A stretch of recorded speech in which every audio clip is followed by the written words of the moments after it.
Thank the Lord enough for keeping his word bond to us. For he said in the scriptures to Abraham that Noah was certain that thy seed would be in a land, that they are strangers, they will be afflicted for 400 years. But in that last day, he said that I will come. I'm not going to send nobody. I don't need to send no message because we was going to be so messed up that he was going to have to come himself. Yes, sir.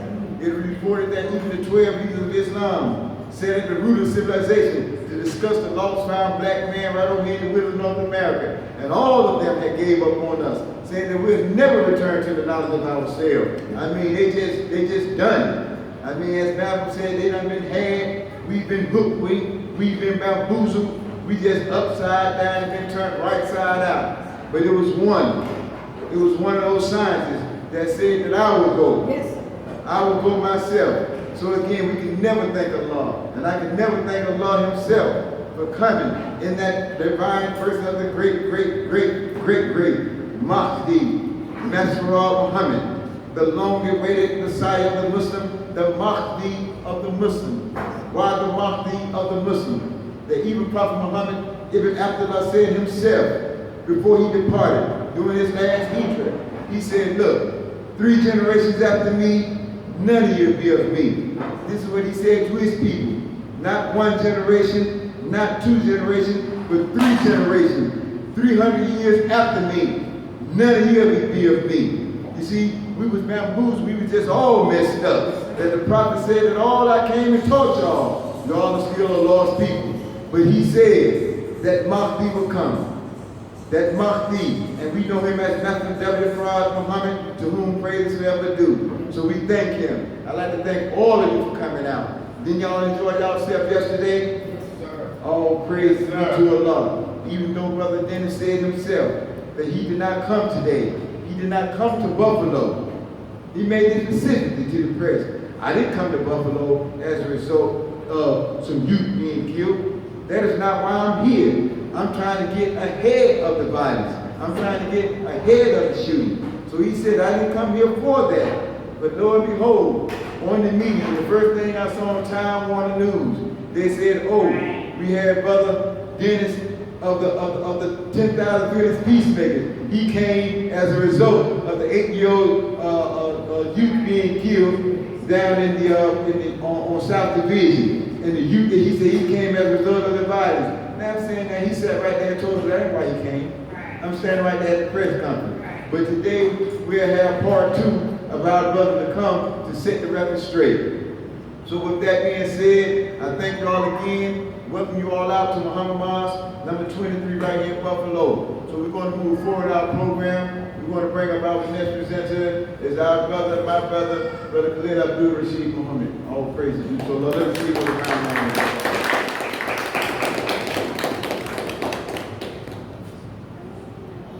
Assalamu alaikum. Let's give our dear brother Dwight Muhammad another warm round of applause. We want to say greetings to our YouTube family that may be watching right now. We're trying to do some live feeding today. In the name of Allah, the Beneficent, the Merciful, I bear witness that there is no God, Allah, and I bear witness that Muhammad is his messenger. I want to thank, as Brother Dwight did, everyone who was out here today. We know there's something that Brother Captain Dennis Muhammad said yesterday, that the media is not necessarily the friend of the black community. So we always have to be careful in how we handle ourselves with the media when the media wants to be a part of your event. I'm not going to tarry. We have a short period of time before our brother Captain Dennis Muhammad comes on to speak, but we do have some guest speakers here today that are from the community, that are working with the youth, that are activists, that are part of what we call the 10,000 Fearless. Some young people, not necessarily all of us are exactly young, we're not teenagers anymore, but we're still young, we're youthful in spirit, and so I just want to make sure that we bring them up as soon as possible. My wife is sitting in the front, today is our anniversary, so I want to take the opportunity to thank So the first person that I will bring up, and we're going to give each speaker about 5 to 7 minutes to speak, because Captain Dennis will be coming on, so we'll keep it brief. I'll be behind the camera kind of watching the time, and when you see me do this, go ahead and wrap it up. And since our dear sister who is sitting in the front is right here in the front, we'll bring our sister up in a minute.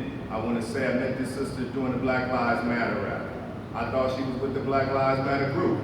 She was part of a team. Sister Leslie Haynes introduced me to her. I saw her on Facebook posting something about Black Lives Matter. There was something wrong with the time. I said, I'm gonna help out, make sure that the community knows at the time that's up there, because of whatever Facebook did, is not the correct time. When I got there for her to speak, Leslie introduced me to her and told me that she was also working on the sidewalks, and that Leslie saw the work that Sister Mercedes and Brother Leroy and Brother Eric and the young visionaries were doing about the sidewalks on Moselle. So I introduced myself to her, and since then we've been, good friends and building a relationship, in the community and part of doing something positive. So the first person that I'm going to bring to the rostrum, she also did a wonderful piece on the slow road. So with no further ado, if we can introduce and give our sister a round of applause, Sister Taniqua Simmons.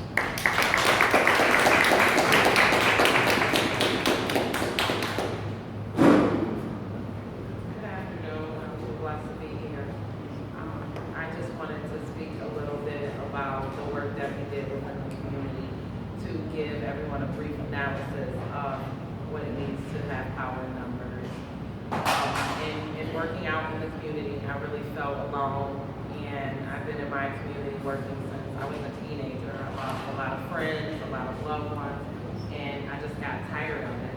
So I was working in the community, and I got exhausted because I felt like I was alone.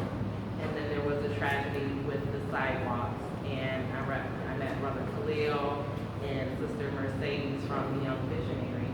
And although I have been working tirelessly to better my community, it was through us getting together and forming a coalition and saying not that I am not going to take it, we're not going to take it. And we were able to get the sidewalks done. And it was very uplifting because as we were working in the community, people came out. A lot of people say, oh, well, they don't care in the Black community. Where is the Black community when, you guys are out there shooting each other? And we are out there. The media isn't going to show that, but we showed that. And people start coming out of their houses, and it gave people a whole lot of hope and faith, and people start coming out to our meetings, and it kind of grew.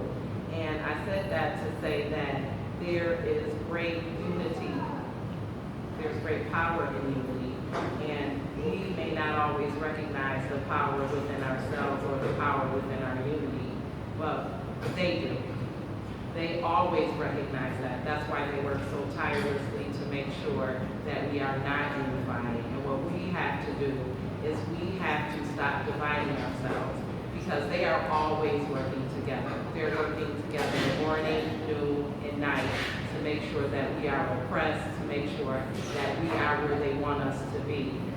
So what I want us to do is to stop dividing ourselves by our religious affiliations, by our neighborhoods, by whether we have a degree, by, we just find various ways to divide ourselves and to not work together. And that is why we are having such difficulty in our neighborhoods with our children, because they don't see us coming together. They see us in conflict, so they are constantly in conflict. And these children are our future. Our blood is lining these streets, and no one is coming. And it's time for the village to come back. We really don't need anyone to save us. Within all of us is the ability to save ourselves. We all have a role, and it's bigger than me, it's bigger than you, but it's not bigger than us. So in saying that, I just want people to understand and recognize that we are a powerful people, we are a beautiful people, we are a blessed people. And we need to acknowledge that, accept that, and embrace that. And with that, we will be able to move mountains. We have politicians that are in our neighborhoods that are making decisions that affect us, our children, from our education to what we eat, to where we shop and spend our money. And that needs to change. These people are winning with 300 votes, 1,500 votes. We can circum that. That is not something that we can't do. It's very doable. And an African proverb said, if you want to move mountains tomorrow, you need to start moving stones today.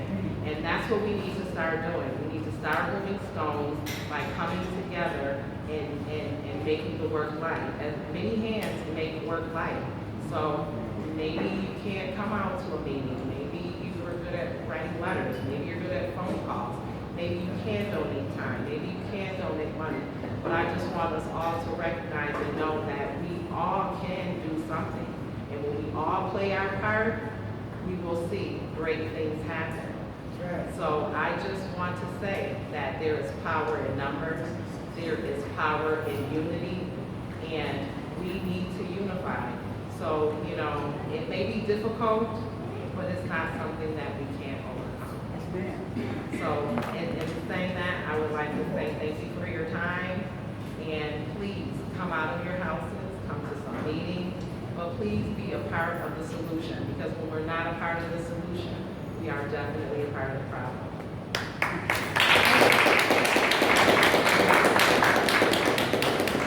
All right, let's give our sister Tanika another warm round of applause. We definitely want to thank her for the words that we shared. Bear with me as we adjust this particular microphone so that we can get sound. We are recording. We want to make sure the sound is heard well. So if I come up here while you're speaking, just bear with me because I'm trying to fix the microphone. So we have a little balance in between. The next brother that I'm going to bring up is a brother that I met when Ahmad Rashidi and Unseen were here with the Qur'an Nation during the Juneteenth Festival. He came out to what we titled the Game Summit over at Back to Basics with the Young Visionaries. You know, he met brother Unseen and Amin, and I think he was motivated and inspired, and he became an instant friend. I don't know, do you spit rhymes, brother? Okay, brother Leroy spits rhymes. I think one of the things, if I'm correct me if I'm wrong when you come up here, but brother Ahmad Rashid was speaking to him, and I think it was Unseen Ahmad said, the brother said he doesn't never really spit like positive, lyrics. It's kind of street, kind of grimy a little bit. But he said after talking with Amin and talking with Unseen, he said he's definitely going to start doing some positive or more conscious rap music. And not that the brother is not conscious, he's well conscious, very intelligent. It's just that when we do our music sometimes, we do music that's going to make the street feel good. Because that's what the young people are listening to. But I think that if we start to change the content on our music and we get back into what we call the golden era of hip hop, where the music was inspirational. It had a positive word, it had a positive message into it. That's what we're looking to do. So with no further ado, we're going to bring up our brother Leroy of the Young Visionary.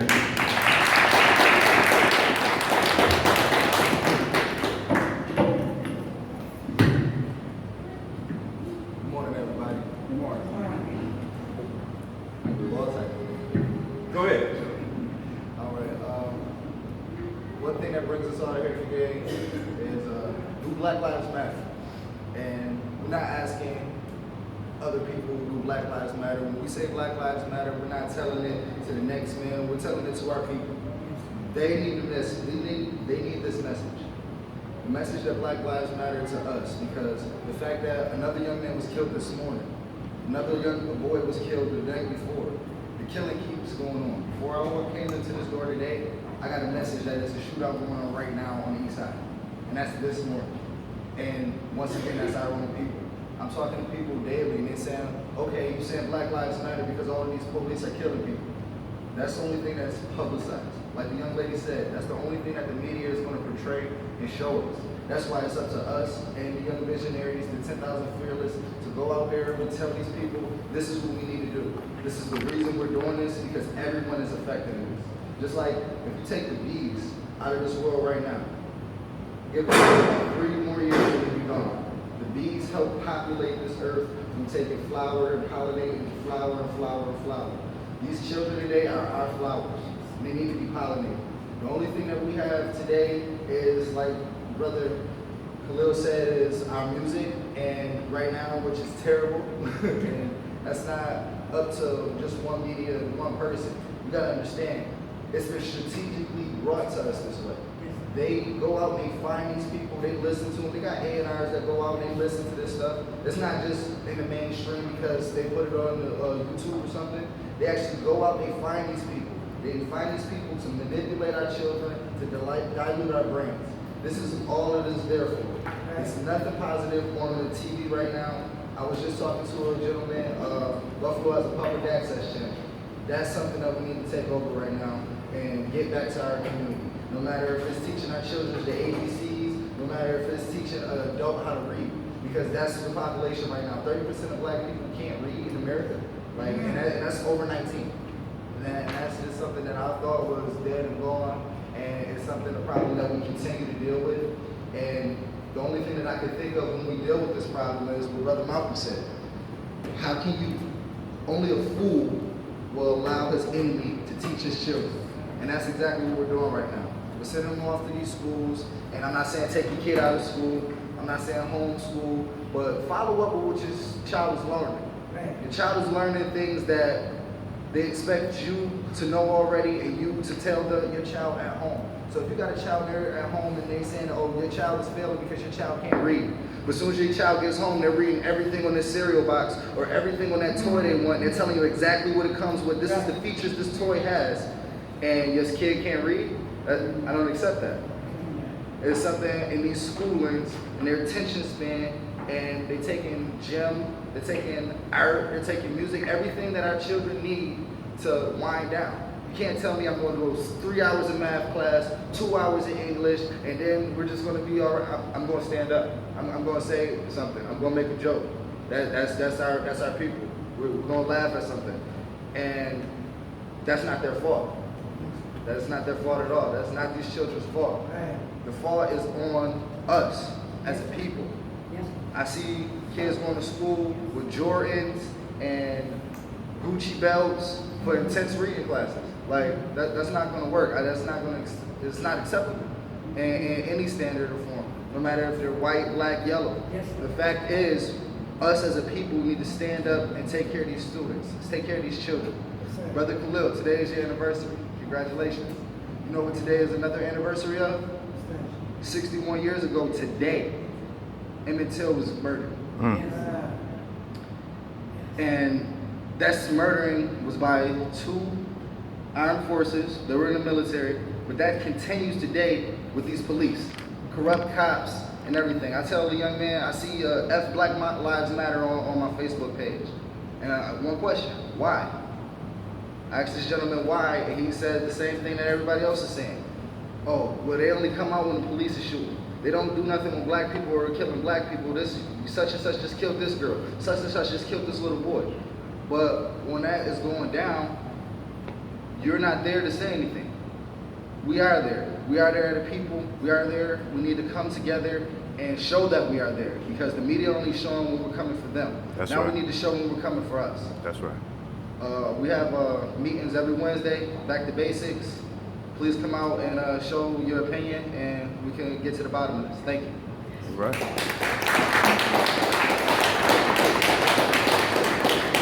All praises due to Allah. Let's give another warm round of applause to our brother Leroy. As you can see, when you come to the mic, you're definitely going to project. So anybody that comes up with the last person that'll come up that'll speak right into the mic so that we can get some good sounds. And in the meantime, I'll try to adjust it as best I can. Let me see if I can do it now. I think we got it there. So it's facing the right way. Hopefully that will help it out just a little bit. So the last person that we will have come to speak before we either bring Brother Dwight back to the rostrum or Captain Dennis or Brother David. I don't know who's here right now, but met this sister out doing the community work. When I went over to Back to Basics to train with Brother Baba Ing and the restorative justice training that some of the brothers here at the Nation of Islam took, she was there. He said, this is a young sister that has a young group of people that are doing stuff in the community. Now, one thing I like about community work is action. They're not sitting around talking. They're about work. They're in the community, they're in the streets, they're dealing with young people, they're dealing with gang violence, they're dealing with cleaning up the neighborhood. The Most Honorable Elijah Muhammad asked us to make our own neighborhoods a decent place to live. He didn't say talk about making our own neighborhoods a decent place to live. He said to actually do it. So when I met these young people, I said, these are people that are actually doing the work. So she doesn't call herself a leader. She doesn't take any kind of titles. She's just about whatever needs to get done, we're gonna get it done. She's not somebody that says, okay, we're gonna sit down and write all this stuff down. She says, that is not what I do. You know, I'm about making it happen. Y'all do that. I'll let y'all handle that aspect of it. So at this point in time, We want to make sure that we give a warm round of applause to our Sister Mercedes of Young Visionaries.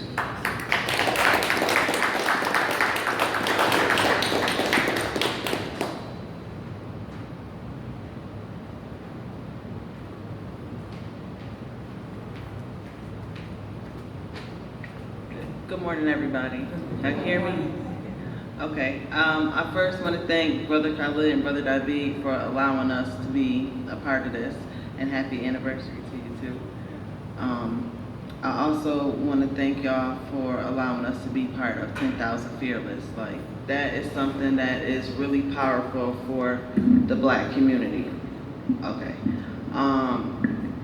We had a private meeting with Captain Dennis Friday when he first came in, which was very respectful coming into a city, even though he's been here before, to sit down with us to want to know our opinions and how we feel about things.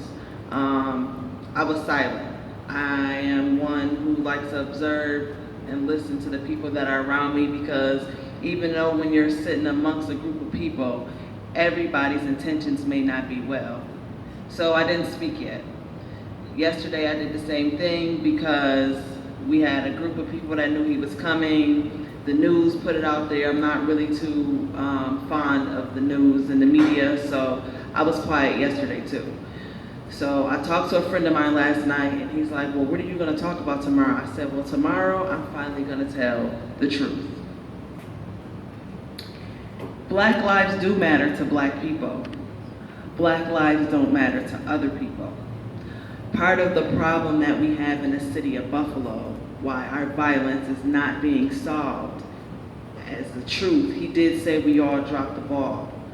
However, the ball is being dropped by those that are getting paid, because those that are getting paid cannot get paid if there's no violence. Period. So these last 3 months, no, baby Nairi passed June 21st of the Father's Day. This was a 7-month-old baby who was hit. And we went through hell getting those sidewalks fixed. It was a lot of us where we all came together. But when we came together, I found out the sidewalks hadn't been fixed in over 15 years. That's one of our 15-year-old boys. That mother owned a house on this street, couldn't play in front of his house for 15 years. So now he's going into a different neighborhood, hanging with another group of boys who are they're now calling a gang, all behind sidewalks. So I looked at the community leaders that are older than me, who've been community leaders for about 20 plus years, and I couldn't understand why for 20 years of you being community leaders, haven't anyone got together and fixed the sidewalks? Because you don't have to walk on those sidewalks. When you're driving nice cars and your family is taken care of, sometimes you forget about your community. Which happens, you know, you do take care of home first. However, I feel like as people in the community, we have a responsibility to make sure that our community is taken care of. And I think that's something that we forgot about. White people don't forget about their kids. I had a situation, I work at a ministry, where a white mom brought in her heroin addict son that was stealing so much that she was giving him $100 a day to buy heroin just so he won't steal. We put our kids out the house at 18. Why? To go rent? To be broke? To live check to check? No, that's not how it's supposed to go. They make sure their kids may live in the house till they're 28, but when they move out at 28, they have their own mortgage, they don't have debt with college, and they're now set.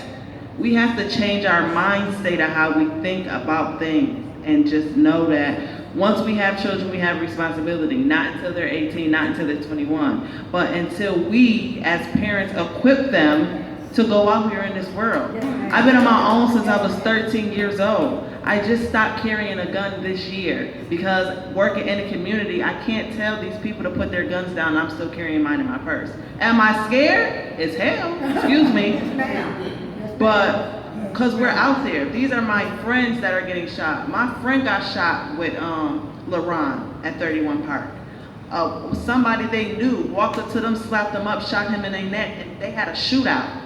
My friends were out there when Shaquilla got killed on Shumway. She got shot with a MAC-10. This is my age group. So they're saying, well, you know, they're gonna do what they wanna do. Well, let me let y'all know, that beef started at the lodge. Nobody's talking about it. And I was told not to say anything before. But why shouldn't my people know what's going on? Yes, ma'am. They were at a party on Father's Day at the lodge.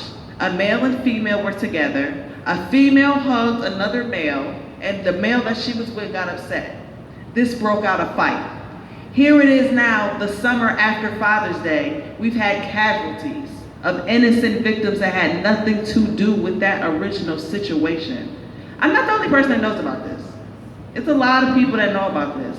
So it's gonna take us to actually get along with each other so we can share information, so we can handle these things. So us going through this training, when I found out Captain Dennis was coming, I was excited because I've been having migraines. It's hard for me to sleep. Like, it's days I get the phone calls from, be like, oh my God, not again. I just go back to sleep and hibernate like a bear because it's like, what can you do? What can just us 10 that are out here possibly do? No, it's gonna take a community. They had the church, with all due respect, they wanted to pray for all the leaders and first responders. Ambulance, the police were there, the fire department, everything. That church was packed. It was packed. I said, well, why we in here? Why all 100 of us are outside? I couldn't understand it. Now, once they prayed for us, everybody went home. They went about their business. And guess what? They had a shooting the next morning. Nobody came out. We could have went in that neighborhood 100 deep and possibly prevented that shooting because it's a strength in numbers. We just need more people to unify. And I hope with this 10,000 Fearless and more of us deciding to, take the initiative to do this, that we can actually change the city, because it's gonna take us. The people that are getting paid are not gonna do this. The police, definitely not gonna do this. They get paid more. Them nice trucks is because our blood is being shed in the street. Simple. All this other different that are getting money, it's because blood is being shed in the streets. We were able to, that money for 15 years was not being put on those sidewalks. We went down there, we made people accountable. We went right to Byron Brown office. Oh, y'all saying this Byron Brown fault? Well, we need to holler at Byron Brown. Byron Brown, what's up? We need these sidewalks fixed ASAP. Do you know they haven't been fixed in 15 years? Do you know that y'all did the harbor down there and it's real nice with the east side jacked up? Y'all know that, right? Oh, he said, well, give us 90 days. That was on a Tuesday. Thursday night at 11 o'clock at night, I get a private call. It's Byron Brown. Could y'all meet us in the morning? We're gonna fix those sidewalks immediately. I ain't never seen that many trucks on the street before, ever. That's right. And that street was fixed within that week, That's both right. sides. That's right. So if we put pressure on them and make them accountable, they're gonna do their work because they don't wanna lose their money. So thank y'all for inviting me, and hopefully we'll all be unified and I'll see all y'all faces again. Thank you. Give our sister another warm round of applause and thank you for saying her words that she shared with us today. Once again, in the name of Allah, the Beneficent, the Merciful, all praise is due to Allah. I want to thank everybody for being out here. I want to thank everybody who spoke, shared their words, spoke from their heart, and said what they had to say. It's important that when we come together, that our voices be heard, especially the young people or the younger people. Because all of us are not necessarily 19, 15, we're in our 20s, our 30s, our 40s, our 50s, but we're still young and youthful. So it's important that those voices be heard, and it's important that we continue to unify. Yesterday was a beautiful day with Brother Captain Dennis Muhammad and the 10,000 Fearless Peacekeepers. And we want to make sure that we say that name right, the Peacekeepers, because it's a brand. You got Snub, you got Back to Basics, you got Enough is Enough, you got, I can't think of some of the other groups. You got the Fathers, you got Mad Dads, you got No More Tears, you got a lot of groups out here, and you have the Peacekeepers. But we want to come together under one banner of unity. Very, very and vitally important that we do that, because our people need to see that. We've been divided for too long. We've been in different camps, separate groups for too long, and I'm not going to say too much. Brother Captain Dennis has already expressed how he feels about that. But in terms of that, you can keep your sovereignty. You can keep your individual organizations. We must have that because each group does something a little bit different in their own and unique way. But as Captain Dennis said, if we can come together at least one day out of a week called the Hour of Pop, and we can come together and do that. And he said if we could just give 60 minutes a week, I think that we can do that. Is that right? Is everybody in that room can say we can come together for one day, for 1 hour a week to get in our community, to talk to people about what needs to be done in our community. Now that does not mean that there won't be other times during the day. Some people might get out in the community the next day. Some people might get out in the community every day. Some people might get out in the community for 3 to 4 hours. But for at least one day, for 1 hour, can we come together in unity? Do you think we can do that as a people, dear family? All praise is due to Allah. So I think I just got the nod. I think somebody else is ready to come up to speak. I don't know if it's going to be Brother David or Brother Dwight will bring on Captain Dennis Muhammad. But once again, I want to thank you for your time. I hope that you enjoy your lecture, and I hope that you take something from this. And not just listen, but as the young people that came before us speak, they said, let's have some action and let's put, some movement behind our words. So I want to thank you for your time. My name is Brother Khalil Muhammad. Salam alaikum, Brother Dwight. Let's bring Brother Dwight back to the roster with a warm round of applause.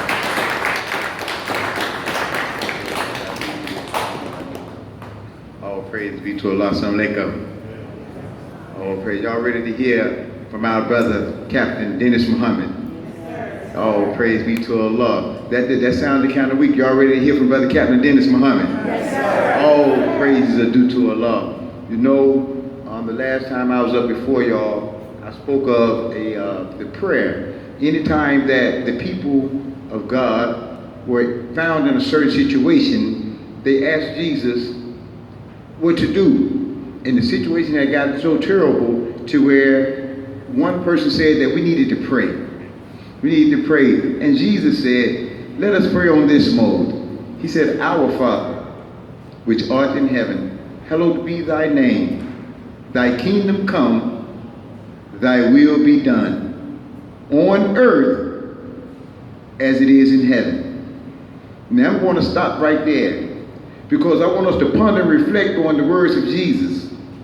He said, thy will be done on earth. On earth.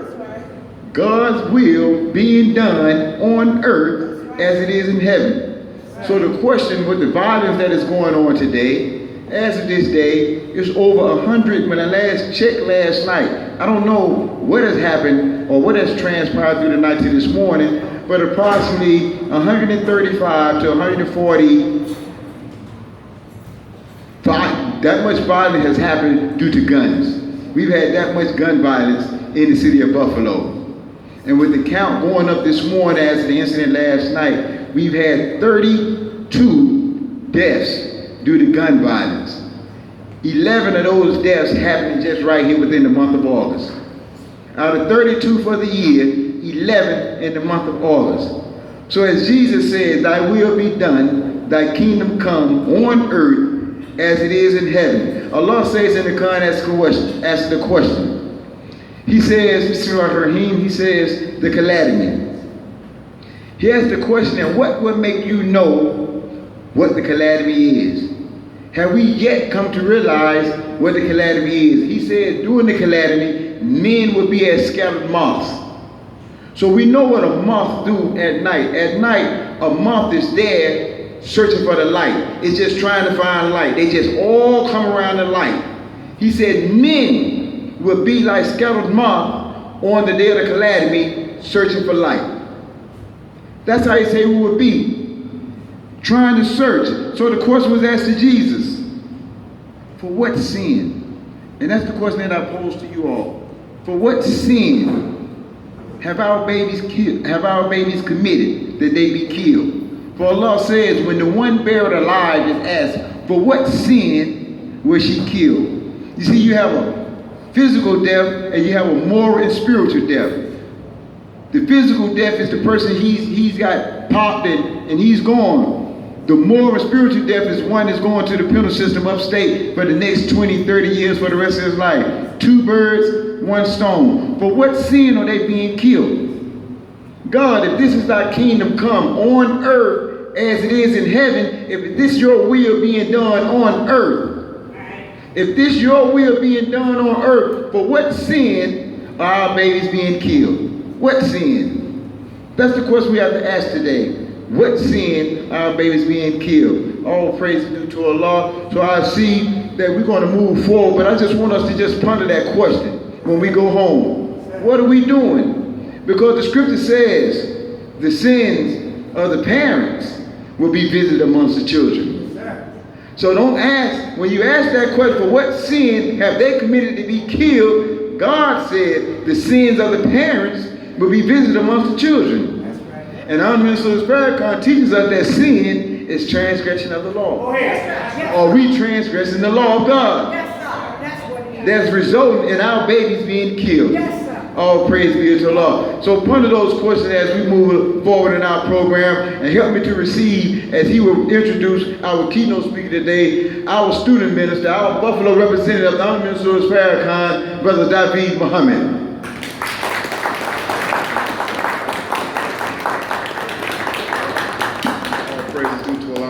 Holy name of Allah, the beneficent, the merciful, I bear witness to the oneness of God, the oneness of his prophets, and the oneness of divine scripture, divine revelation. And we thank Allah for all of his wonderful mercies which he bestows upon each one of us without measure.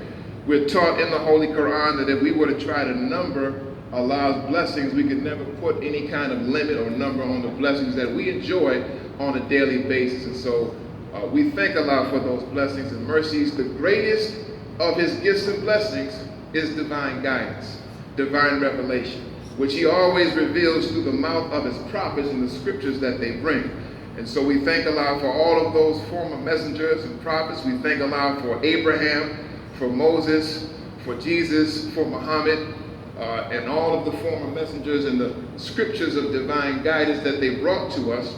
But as a people, brothers and sisters, when you look at our condition on the east side of Buffalo, in New York City, all over America, Watts, Los Angeles, Chicago, when you look at our condition around the globe, you have to bear witness, and we have to bear witness. If there ever was a people who ever lived who needed divine guidance, you know that we are a people desperately in need of divine guidance. And so if those people 4,000 years ago deserved divine guidance, if the people 2,000 years ago deserved a divine messenger to come amongst them, if the people, the desert Arabs of 1,400 years ago, if they deserve divine guidance and a divine messenger, then what about our condition in America and throughout the earth? Our condition does not deserve or warrant the coming of a messenger, but our condition warrants the visitation of God himself. Yes. And so we're thankful that he always keeps his promise and always makes his word bond. Is that right? Yes. The only thing God cannot do is fail to deliver in his promise. Yes. And so we're thankful that he promised Abraham that know of a surety, Abraham, that your seed would be a stranger in a strange land for 400 years. Then after that time, I, God, I'm not sending nobody out. I will come myself, and I will judge that nation whom they served, and I will bring them out with great substance. So you know, brothers and sisters, all we do here in the Nation of Islam is that we put a shoe in the middle of the floor, and if the shoe fits, you gotta wear that shoe. So who do you know that's been in a strange land among a strange people for over 400 years, afflicted in bondage by another people other than black people in North America? Talk to me, brothers and sisters. If the shoe fits, we have to wear that shoe. But not only did God say he would come, but he said he would judge that nation. So any preacher, any teacher who is not teaching about the judgment of God, then he's a preacher who's not on time. He's out of step with time. He's out of step with the season of judgment which is coming down on America and the world, because of their mistreatment of the people of God. And you and I are the people of God.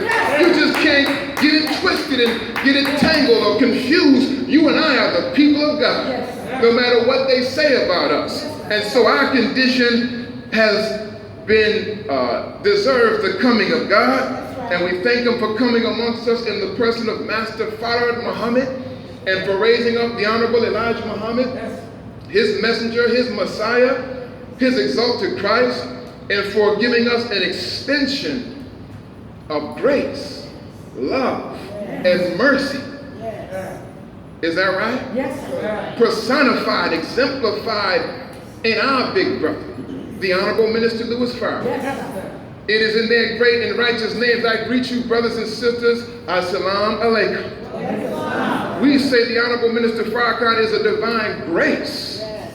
A grace is a period of time that you are given after the due date has already come due. Whatever the bill is, whatever the consequence is, has already come due, but you get an extension, you get a grace over and above the time that you and I should have gotten to get our stuff together. And you know, brothers and sisters, that we have had so many leaders and teachers come amongst us. We have had the greatest, the most charismatic, the most magnetic, the most profound leaders that any nation could ever want or hope or pray for. Is that right or wrong?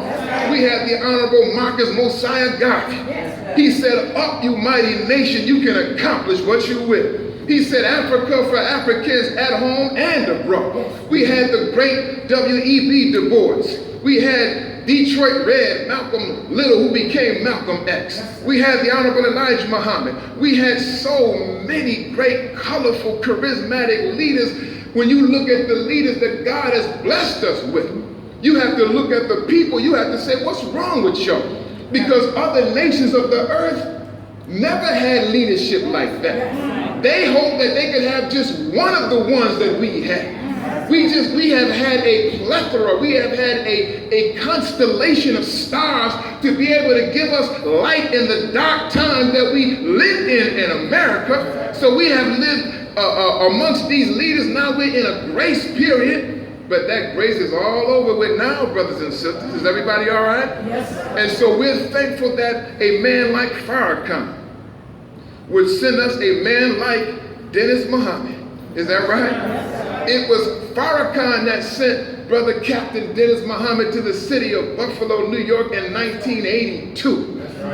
And he came here with 2 bundles of final calls under his arms and popped open and cracked open the bundle of final calls on Jefferson and Utica and started selling final calls and talking about Farrakhan. And then along came some of the old Muslims who used to be in the mosque prior to 1975. Sister Shirley and Sister Catherine saw him on the corner. They invited him to their home. And so from meeting in the basement of Mother Catherine's house, meeting in the corner of the Harambe bookstore. The Holy Quran said that you and I should consider from where we came from, because once upon a time we were nothing to speak of. When we talk about or remember the humble beginnings that all of us came from, we can appreciate how far we came. Then we can express gratitude and thankfulness, and we can go further and carry the load further because somebody carried the load for us. And so Brother Dennis came here and built the mosque from nothing with a few humble believers. One of his first soldiers, Brother Romeo Muhammad, stood by his side. Is that right? And in those days, you had to fight for Islam. You had to fight to establish the truth. You had to fight to rebuild the truth, a place where our people could go for repair, because everybody don't love the truth. This is a great and dreadful day. It's a great day for some, a dreadful day for us. Don't get it confused. Everybody don't love the coming of God. Everybody don't love the coming of a righteous man of God. Everybody don't love the coming of a Brother Dennis to come reestablish Muhammad Mosque and the Nation of Islam in Buffalo. So we had to fight for Islam. Is that right? And Brother Romeo had to punch a man in the jaw, even though he was a senior brother. We had to fight and we had to establish, and Brother Dennis is a man uniquely qualified for that. Is that right or wrong? We said we want Brother Dennis back in Buffalo on a full-time basis. Because he's gone all over America, all over the country, all over the world, and done the same thing. He's a genuine artist. Right here in Buffalo, New York, so Buffalo helped to mold and shape and make him out of a furnace of affliction. And what he came out of Buffalo, you and I, we not no lightweights in Buffalo. Is that right? We cannot underestimate ourselves. And so we're happy to have, and I'm honored to bring before you Brother Captain Dennis Muhammad, who brought me into the mosque, who trained me, who shaped me, who my wife is here right now, took me to Brother Dennis. Let's bring him up with a warm round of applause.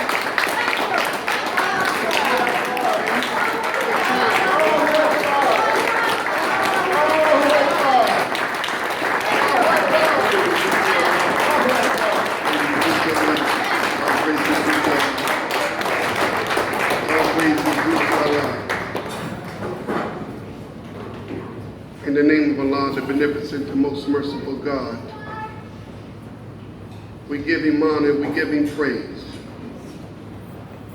We forever thank him for coming 9,000 miles to seek and to save a people that has been lost from their own. That man, Fuad Muhammad, found one who was worthy to put his spirit in. He found a student who was worthy to sit with him for 3.5 years like a student under a teacher, being taught night and day of how to go and retrieve and redeem a lost people. But a man had to have the right heart to do that. In order to imbue the man with that kind of mission, he had to love the people. And that man who was worthy that God put himself into is none other than the eternal leader of the nation of Islam, the most honorable Elijah Muhammad. We thank them both. Because even though the most honorable Elijah Muhammad has been among us and was among us for 44 years, he knew his stay among us was a short-lived. He told us he was going away, but we didn't know how he was going to go away. Many made us to believe, and I did, thought that his going away meant that he was going to die. But he told many of those around him that he was going to go away and study. And so he prepared one. That when he leaves, that one that he will prepare, that he would be steadfast. He knew he had to prepare one who had the same spirit and absolute the same love. And that great student who's on the scene today, who's the very reason why we're in this room today. We call him our esteemed leader. If there is a definition of a man, you'll look in the definition and you'll see a picture of Minister Farrakhan. If there's any definition of a Muslim, you put the picture and look at the definition, you'll see Minister Farrakhan. If there's a definition of one of the greatest military generals in the history of this world, you have to say it's Minister Farrakhan. Go ahead. It's in those great men's names that I'm honored and I'm privileged to stand before you and represent those great names as I greet you in the greeting words of peace. Assalamu alaikum. I would like to first thank the local representative of the Honorable Minister Farrakhan, our student Minister David, and all of the wonderful, wonderful, wonderful believers, those who are here and those who are not here. I thank you. I thank Brother Khalil, who's done a wonderful job in promoting the 10,000 Fearless Initiative that was launched yesterday. I want to thank my Brother Keith, who was in my ear night and day, making it possible to bring me back here. I thank him. I want to thank every one of you who came out yesterday to be a part of this launch of this great noble cause that was called by the Honorable Minister Farrakhan. I want to thank the men that came down with me, who took time out of their busy schedule and left their families to come here. Brother Larry, Brother Chaz, our sensei, Brother James, who Allah blessed him to be the Buffalo for his first time. And lo and behold, while he was here, he met his first cousin for the first time, who's a personal friend of ours and a police officer, Officer Roscoe. Ain't that something? I want to thank our first officer of Columbus, Ohio, Brother Lieutenant Marcus, who assembled such a great team to come with me. I want to thank our mosque investigator. Every mosque needs an investigator. And he's single too, since his brother Kenneth right here, so if you put your bid in, I'm trying to marry him off. Oh, you heard that praise. But nevertheless, I thank you all. But I wouldn't have come to Buffalo, New York, if it had not been for my daughter's mother. I didn't come to Buffalo, New York because I liked it, Buffalo. I didn't know nothing about Buffalo. But I was in hot pursuit of a Buffalo peach. And we were in Chicago, Illinois. I met my daughter's mother in Columbus, but she was from Buffalo. Some of y'all knew her ex-husband, the Peach, Donald Peach. I came and got his peach. Things happen that way. And so a tragedy took place in her life and her family, where her brother's friend, and I have mad love for him, is known as twin Lord Josiah and Brother Donald Wilson. He lost his wife, and my daughter, who's present today, Dawn, with my grandson, they were staying with them while I was with the minister in Chicago, her and her mother. And when she lost her aunt, we had to come to Buffalo and help maintain the family who had lost a major member of the family. So I said to the Honorable Minister Farrakhan, I said, I have to leave you, Brother Minister, and go and be with my family in Buffalo. And the minister said to me, he said, you know, brother, I never got a chance to get to Buffalo. Maybe Allah was waiting for you to prepare a way for me. Now, I wasn't a minister. I was in Chicago, Illinois. I was assistant supreme captain, so everybody that knows me, I've always been a military trainer. I've always been involved in trying to train men for God. That's right. So he gave me a little history of Buffalo. And he said, even under the most honorable Elijah Muhammad, y'all was a little strange. Not in a bad way. But there's one thing that he said to me that I never forgot. I strayed for a moment from that principle. And his words was to me for advice. Remember, brother, keep Allah's name out front. Yes, sir. Yes, sir. And I came with that attitude. But like all men of power, all men who sometimes think they all that in a bag of chips, Allah's name gets less talked about, and Dennis X got more talked about. But sometimes God has to humble you and make you remember where you come from. Because sometimes we think we all of that in a bag of chips.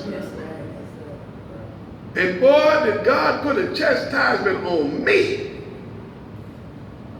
But it was all part of my growth and development. That's right. And the beautiful thing that I've learned from that is that God is not a respecter of persons. God don't care what you know. He don't care nothing about your degrees. He don't care nothing about your wealth or your money. The Holy Qur'an said, he who's more favorable in the eyesight of Allah is he or she who's mindful and careful of their duty to him. That's right. That's right. And so I was able to meet some wonderful, wonderful people here in Buffalo. Buffalo is the reason why Brother Dennis is the person I am today. Every one of you added a brick to this building. Every one of you added a brick to this building, man. So if Brother Dennis mounted anything good, it's because of you. And for me to come back home and to see all of the beautiful brothers and sisters that I had an honor to meet and know has been one of the most wonderful experiences I've had in many, many, many, many years. The only challenge I have today is I don't break down and cry up here in front of you. Yes. So I got my glasses on because I'm already teary-eyed from what the minister said. And I can't come out here big Captain D, tears and snot coming out my nose. It's all right. That's just not a good image. It's all right. But if I shed a tear or two, don't hold me to nothing, but I'm just so in love with you. It's all right. Yes. I have neglected to help, but to see this beautiful building that you have, my dear brother, struggling to keep the ship afloat. Those of you who have been around and know how to do this work, for whatever reason we have abandoned the work and left a few to hold the doors open, and that's not fair. That's right. Say that. It's not fair. Say that. Because we have a prayer, we Muslims, Yes, sir. and in our prayer we say when we get up at 5 in the morning, we sacrifice our life and our death is all for Allah. Yes.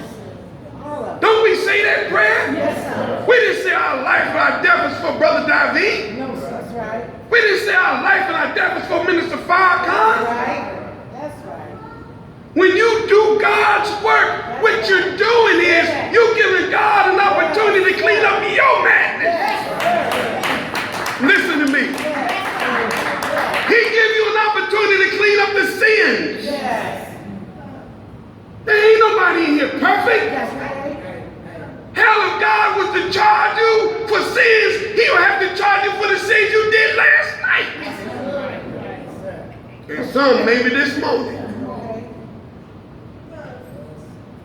My subject was, do Black Lives Matter? You know, I didn't even know until I looked up some of the definitions. And I realized that when you ask the question, do Black Lives Matter? It should have been, do Black life matters? Then you take the word black out and then say, do life matters? So that's where we're going today. It ain't got nothing to do with black. The question is, do life matter? Now in the Bible, and I wish I had a Bible up here. I don't know how we have a spiritual place, ain't a Qur'an and a Bible in the house. Maybe I have to ask one of my Christian family members out there that just came from church, do you have your Bible with you? I guess these ain't books we carry around no more, huh? Well, we're going to get better. Oh, you got one? Thank you. Now, Muslims, you should be ashamed. You come in unequipped. I didn't want to take the hotel's book. But the Bible said, thou shalt not steal. Thank you. This is the Quran in the Bible? This a Bible? Ooh, this is a Bible, okay. Ooh, thank you so much. Now, this is very important. Because everything comes out of the book of Genesis, right? Now, when we talk about the word black, all you have to do is close your eyes. And if you had to describe what you see in that darkness, what color would you give it? Talk to me. So black is darkness. You with me? But look what the Bible says. It says here in Genesis, in the beginning, God created the heavens and the earth. And the earth was without form, void. And darkness was upon the face of the deep. So what we're saying is, blackness was on the face of the deep, right? We just equated darkness to black. And God said, let there be light. Can you find blackness in light? Light is on here, ain't nothing black in here but us. So light is void of darkness. Light is the absence of black. But light did not create darkness. Darkness created light. Are you with me, family? The light didn't come before the darkness. That's what the Bible said. Don't get mad at me, I'm just reading the book. It didn't say light was on the earth and then darkness came. It said darkness was first. So if darkness was first, that the original thought or the original matter, because that's what the word matter means. Substance, composition of that exists. So since we're talking about do black lives matter, do black life matter, void the blackness, do life matter.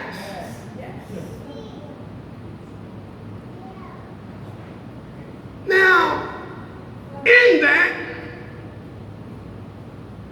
God created man. Earth was dark. He got light. Man ain't created yet. So it says here that God created man, 126, and God said, let us make man in our image, after our likeness. Now, he made man, but he didn't make man without a purpose. God put instructions with why he made his man. Look what he said when he made man.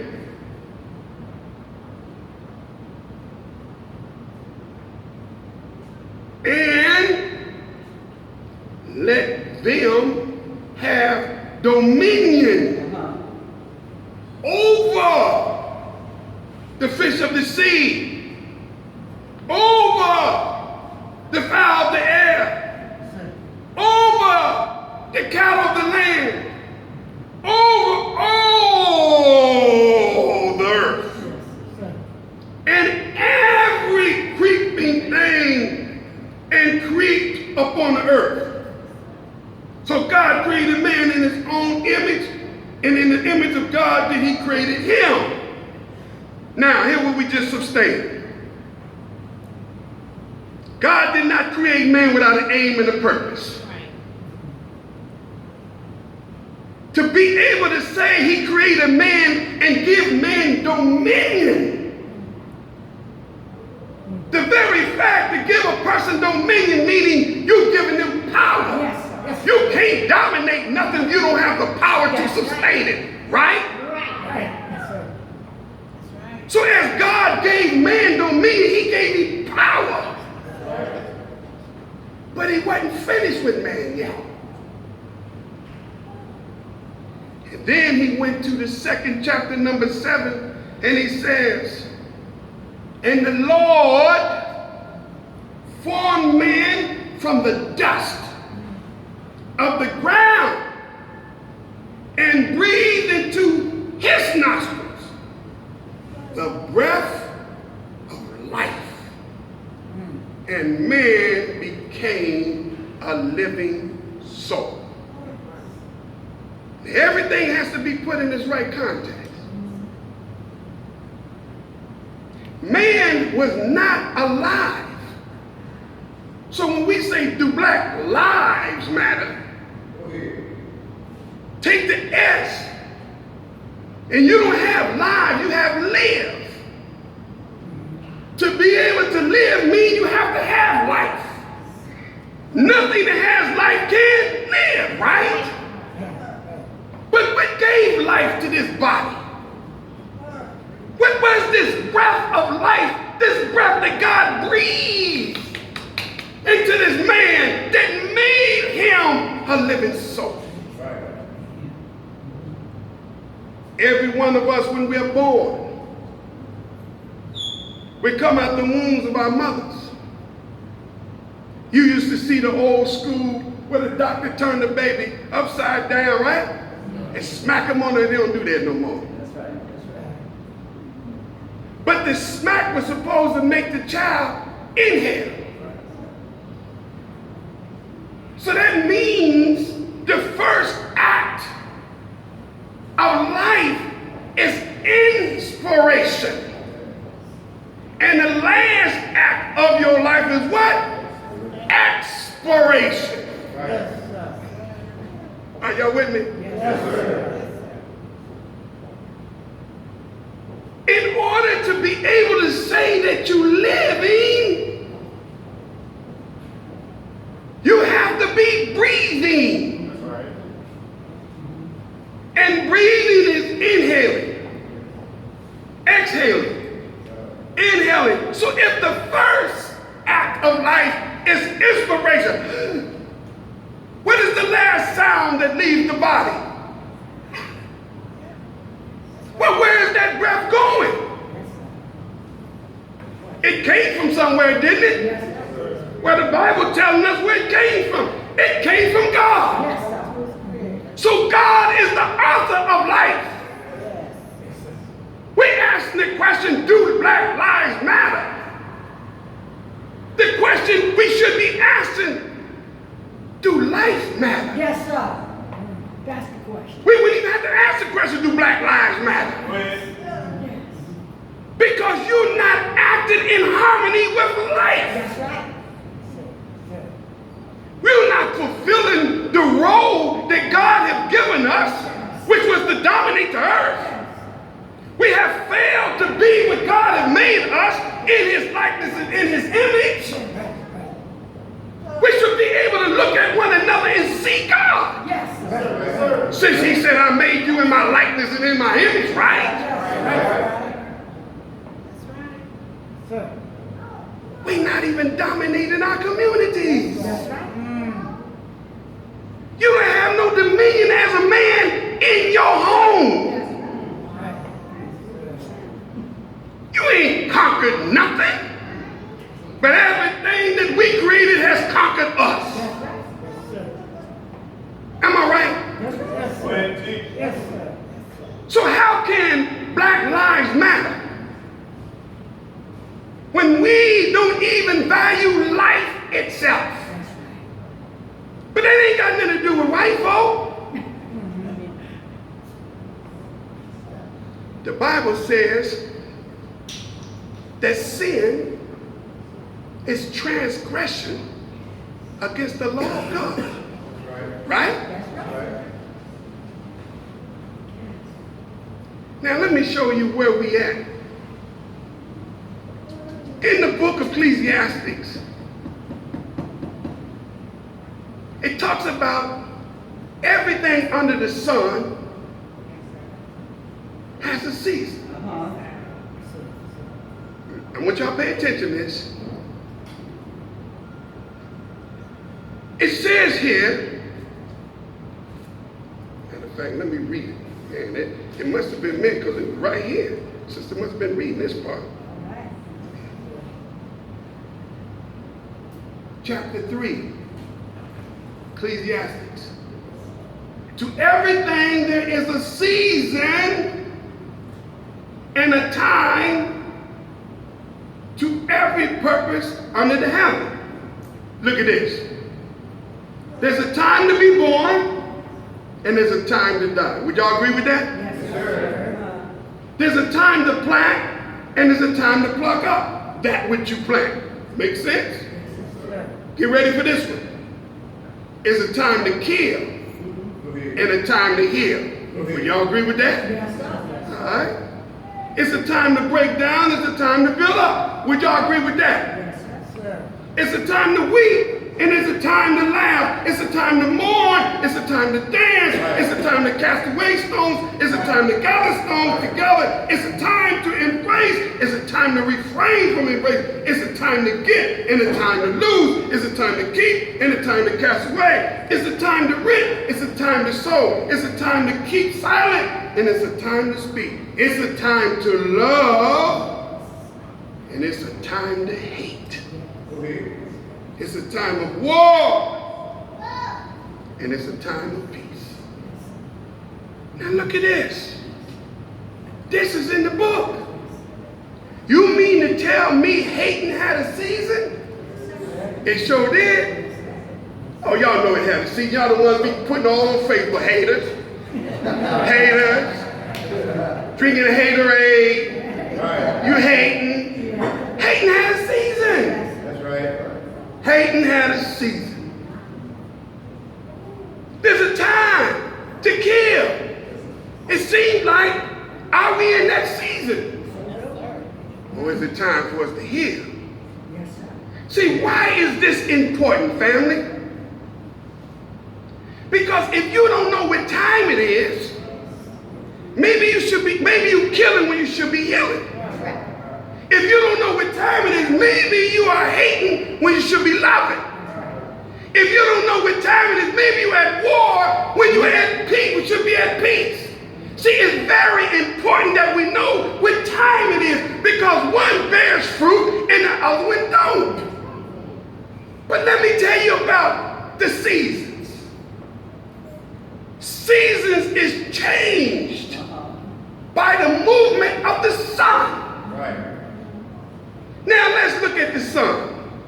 Not the S-O-N of God. Because you want to say Jesus is the S-O-N of God, right? Jesus, the Son of God. That's right. Okay, we can work with that. But we're going to do a little something different today. We're going to say Jesus, the S-U-N of God. And let's compare the S-O-N to the S-U-N and see which one has more power. Now to the Muslims, we call that shirk. When you make an equal to God. The Holy Quran says, nor he begets, nor is he begotten, and there's none comparable unto him. He don't have children. So to the Muslims to say and equal God to have a son called Jesus, S-O-N, we are in violation of our religious belief and practice. Nor do we make Mr. Muhammad or our Prophet Muhammad, may the peace and blessings of Allah be upon him, and equal to Allah. So we would have a problem with that, we the Muslims. But then you want to say that he is the Son of God. By what means? Yes. Now here you come with the Immaculate Conception. Now people of logic, people of rational thinking, would never believe that my daughter told me she could see my grandson because she was sleeping by the window one night. And the spirit creeped on in. And she come to me and said, Pops, I'm with child. Who's the fool? Who's the Negro? Where you at? No, Pops. The spirit got me. Girl, you was drunk. And it felt like the spirit. No! Why would we argue that?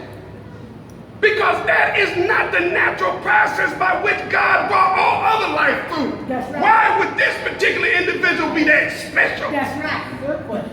Good question. Why would Allah break his universal principle and law? Yes, sir. Everything comes through the process of male and female. Think about that. Now we can argue about that in the Bible, but we can show you some of the inconsistencies in this book. If we want to argue about it, we can show you why we don't believe everything that's in it. You can't tell me that Adam and Eve was the first man and woman on the planet, and all of a sudden Adam had 2 children, Cain and Abel, and Cain killed his brother Abel, and then Cain went into the land of Nod, east of Eden, and took himself a wife. You just contradict. We was the only ones. How can you say we the first? He was the first. There was no other people on the planet. But then he goes to another part of the earth, in the land of Nod, east of Eden, and find him a woman. You just contradict yourself. We can find some inconsistencies. But we're not trying to do that. That's why the Honorable Elijah Muhammad tells us that the Bible has been tampered with. Everybody got the King James Version, but do you know the history of King James? No, do you know the history of King James? Don't get mad at us Muslims, because we study. That's right. Here's a man who used to sleep. He was a pedophile. Slept with his pages. Do you know why the priest church today is known to be pedophiles? Because its root is in King James, who was a pedophile. I'm not here to slander what you believe in. I'm not here to do that. We're a little bit bigger than that. All right? We're a little bit bigger than that. I'm not here to slander what you believe in. I'm just trying to show you why we don't believe it. That's all I'm saying. Yes, right. So when we look at the scripture, we got to approach it from a different understanding. So we want to say Jesus, the S-O-N of God, or Jesus, the S-U-N of God. The book of Ecclesiastes said everything have an aim and a purpose that's under it didn't say under the S-O-N. Everything has a season. It didn't say everything have a season under the S-O-N. It says everything has a season under the S-U-N. Now what do you know about the S-U-N? Nothing. I wish we had our flag of Islam here. In our flag of Islam, you see the color red, right? Do you know what that color represents? I can't hear you. It represents the sun. And what does the sun represent in our Islamic life? Come on, talk to me, Muslims. Freedom? Do y'all remember that? Muslims in the nation. Freedom, justice, and equality. Remember that, Muslims? Remember that? What does the star represent? Muslims? Yes. What does the moon represent? Muslims? And the moon and the sun represent what? There you go. If we had our flag up here, you'll see that flag is nothing but red. That flag represents the sun. The Honorable Elijah Muhammad taught us that the sun is not the center of the universe, but is the near center. That man, the most honorable Elijah Muhammad, said that when Allah created himself out of triple darkness, that his wrestling with that blackness. How long was the God wrestling with that darkness? Nobody knows. Because there was nobody there to record God's beginning. And if there was, then there'll be God. Because of what the Honorable Elijah Muhammad said, it took God to self-create himself for so long that his first act was what the Bible said. He said, let there be light. And in the Qur'an it says, come fire, come. And out of his will, out of his demand, the sun came forth. Bam! This great big ball of fire. And every morning you wake up, you ain't got to question, is it going to rise? It has never disobeyed God from the beginning that God called it into existence. This great big ball of fire that reaches 76 quadrillion miles in the universe, nothing can exist without it. So if you want to say Jesus is the Son of God, I can bear witness to that.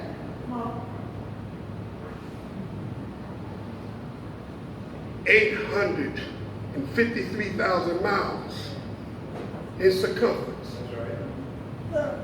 14,072 degrees Fahrenheit on its surface. Right. The power of the sun touches anything in its presence and put it in motion. Right. Its rays touches this planet called the Earth and its axis, and the power of the sun has this big ball of Earth rotating around it at the rate of 1,037 1/3 miles per hour. The rays of the sun touches Pluto. 4,600,000,000 miles away. It has got it revolving. Oh, you want to know how powerful the sun is? The Honorable Elijah Muhammad said that he asked Master Fard Muhammad, where does the sun get its fuel? He said that the Savior said, don't ask me that question no more. I wondered on that. Because the answer could have been very simple. Not that I'm smart enough to know the answer. But the sun, in my humble opinion, gets its fuel by its obedience to God. Because as long as the sun obeys God, it exists. But when man disobeys God, death is sure. Yes, sir. Yes, talk to us. The sun is the only element in the universe, man, that the white man can't control. Man, if white folks could control the sun, you would get a sun bill.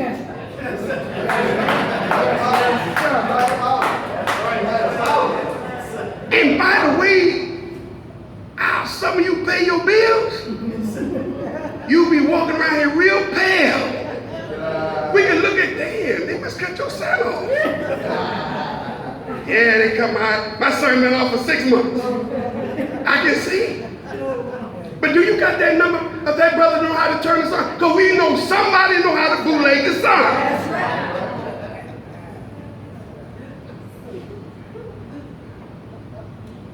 That ball of fire.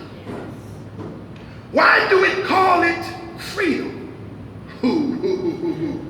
Look what the scripture says.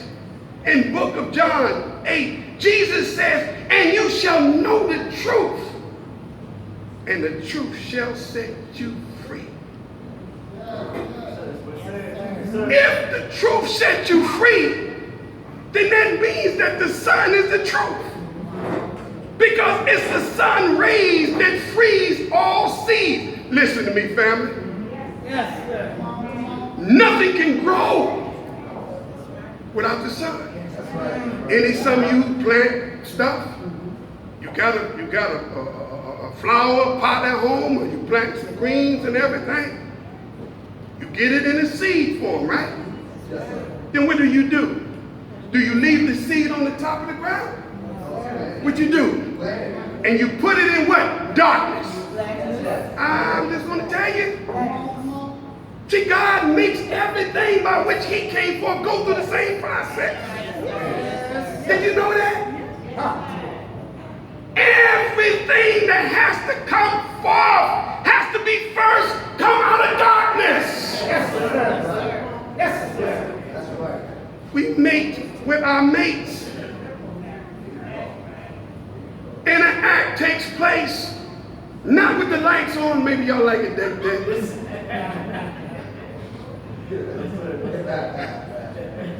Turn off the lights. Let's get close. Huh? Wait a minute. Why you turn the lights out? I need some darkness. She look at you, and after she look at you, oh, I need some darkness.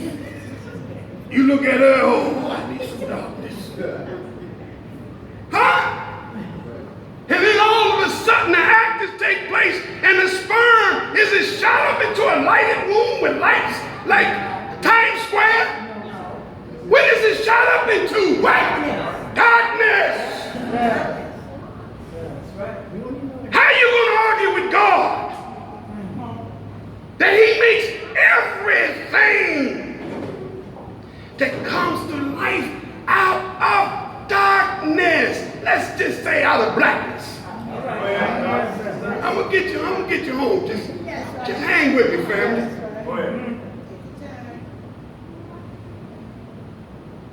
Then it comes out of darkness into light. The sun is so powerful that you put the seed in the ground, and the sun rays is so powerful, it goes through the darkness. Oh man, look at this sun, man. It goes through the darkness and finds the seed. The seed is all tied up, don't know where its potential is, sitting in the darkness just waiting for the light to come, as the God was. Then here comes the light, and the light touches the seed, and the seed busts one. Pow! Now it's ever in it start growing to the top. Going towards what? The sun. Going towards what? The light. Yes, sir. Going towards what? God.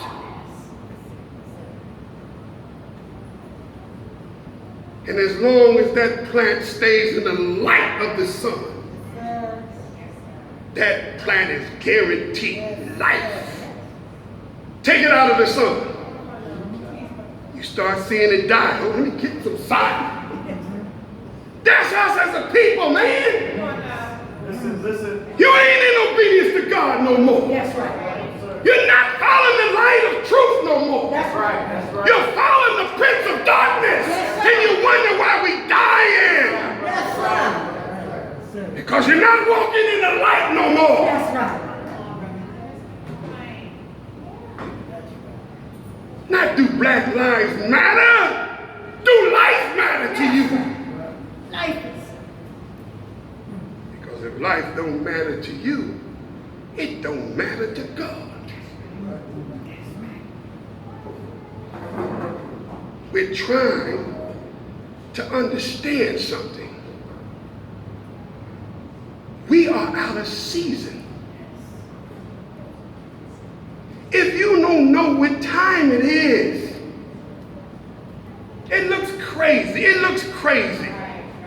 For you to see Brother Dennis walking here 80, 90 degrees outdoors with a mink coat on. Oh, yes. Real crazy. This nigga's out of season. But I wouldn't be out of season with took that buffalo snow with her.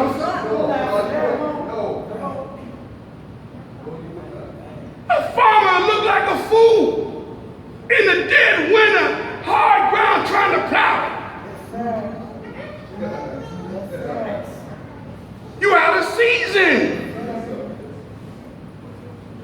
A man that wants a child with his mate, he just can't go into her any old time.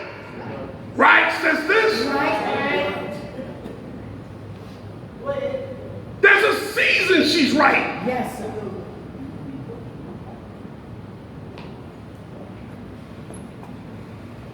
Anything that's done out of season does not bear fruit. When you do something that's in season, you and I bear fruit. Yes. Yesterday, as it says in the book of Ecclesiastes, there's a time to embrace, and there's a time to refrain from embracing. Yesterday we embraced. There's a time for hate, there's a time for love. Yesterday we was in love. And because we embraced and we was in love and we was no longer talking war, we was talking peace, we bear fruit yesterday. And you seen the Spirit of God moving among us because we in season. Yes. That's what time it is, family. You got to know what time it is. Let me tell you something. Why the sun is so important. Did you know that all time is calculated by the movement of the sun? We have a watch. I could take this watch, and I don't need it to know how to tell time. All right. Yes, sir. If I want to know it's 12 o'clock noon, what do I do? Right? If I want to know it's evening and I look at the west, what I'm looking at it doing? That's evening. If I want to know if it's in the morning, I look to the east and I watch it rise. The sun is the timekeeper of God. But if you're not watching the movement of the Son of Man, the Son of God, which He put among us, y'all. Oh, we got a timekeeper. Oh, y'all may not want to hear it. But God do have a son.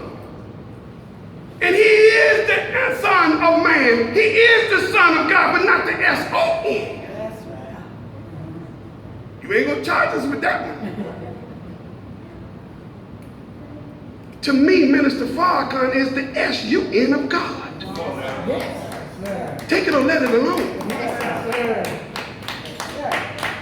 We, listen. Again, you're not going to say I'm saying he's the S-O-N. You keep your man to be S-O-N, okay? I'm not taking that away from you Christians. If you say Jesus is the S-O-N of God, fine, I salute you. But we saying Minister Farrakhan is the S-U-N of God. We saying he is the light of God. Huh? Everything that Brother Dennis has ever done is because I have watched his movement. You can't be in the sun, in the presence of the sun, and you don't get touched by the sun. Talk to me. You leave here light-skinned and you come back dark as the ace of space. Damn, you've been down the south. You've been, where you been to Jamaica? You've been in the sun. How do you know? Because the sun kissed you. Sisters with their headpiece, brothers with your hats. You stay out in the sun. Take your hat. You see a light ring around your head, right? What happened? The sun kissed me. That's the effect the sun has. Nothing is never the same when the sun touches it. That's why God called him the S-U-N. because he represents the absence of God. And let me tell you how powerful that sun is. The sun is so powerful that it allows other things to borrow its light. Oh, you think the moon got light? The moon don't have no light. That's borrowed light. You look at the beautiful moon, they ain't got no light. Where does that light come from? The sun is so submissive, so humble, it lends light to the moon. And Judge, the sun don't get jealous because the moon got his light. And you praising the moon. The moon is only saying that the sun is around and it still is in existence. So the moon bears witness to the sun. There's a lot of us moons around here. I'm a moon. I'm not stupid. Anything that come out of my mouth, I'm borrowing it. I bear witness. And just the fact you hear what's coming out of my mouth, bear witness that Minister Farrakhan in the Nation of Islam and Elijah Muhammad is a lie. That's right. But even the moon has the power to grow things. Did you know that? There are some things that grows under moonlight. Did you know that? Yes, sir. Come on. So even borrowed light can make something grow.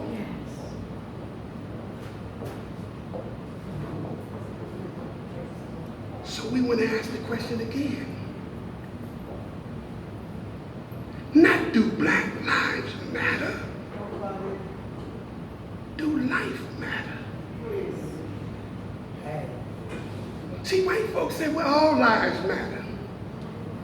Well, white people, with all due respect, if the mother and the father by which womb you came from, life don't matter, then your life don't matter.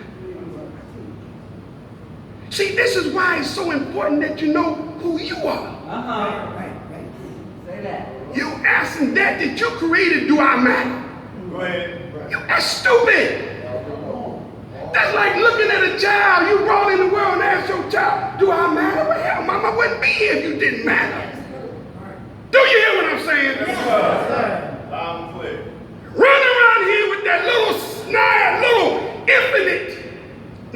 that little ignorant knowledge that, we just don't want to grow. Because growth means responsibility. But remember this, family. If you don't remember nothing else, all change is not necessarily growth, but all growth is change. Now the question is, do you want to change or do you want to grow? You got to grow out of that ignorant state. With all this knowledge out here, and you choose to be ignorant, then your ignorance has become a choice. And don't get mad at me because you become victims of the circumstances of choices that you make under ignorance. We have lied to our children. We have lied to them, and you continue to perpetuate the lie. You tell them that a white man come down a chimney. You lie. You lie because our parents lied to us. But when do the lies stop? Easter, a rabbit lay eggs. You lie. We lie. And you say we believe in God. Liars. You would deck your home in October with masses of Halloween and tricks or treats. Go ahead. You don't know where that came from. Have you ever seen the movie Wide Shut, Eyes Wide Shut? Eyes wide shut. Oh yeah, y'all ain't seen it, huh? Yes, sir. All of these freak rich people came together and they had masks on. That's right, you passed. Talk about the Huh? Go ahead. Hiding their freakishness. Participating in their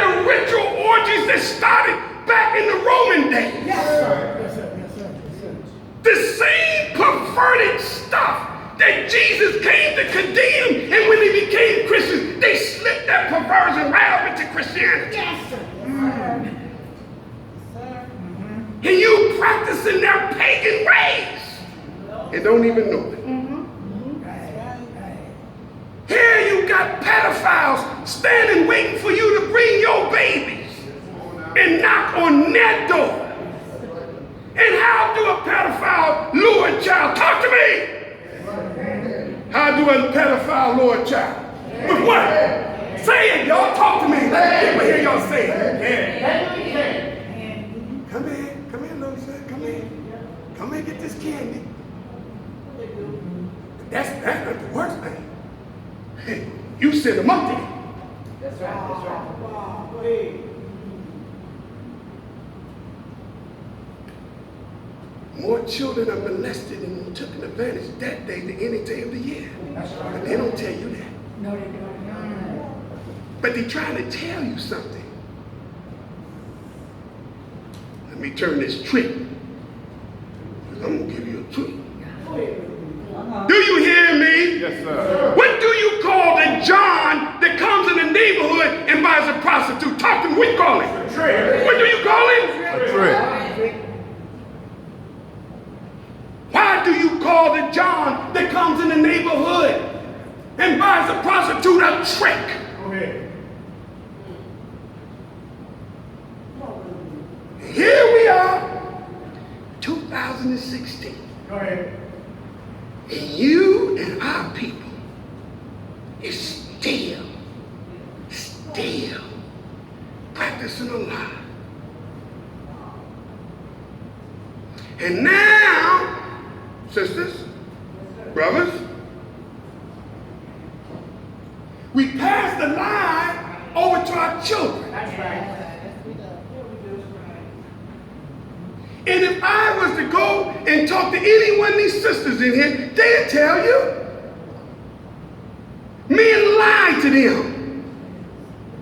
A man would meet a single sister, but he's married. Take his ring off. She don't know that. She's lonely. She's looking for a mate. But she's smart enough to ask you, are you married? No. You lied. Based upon that lie, she makes a decision whether she want to get involved with you. Based upon what you say to her that she believes is the truth. Yes. That's right. Then she said, good. Then she give herself to you.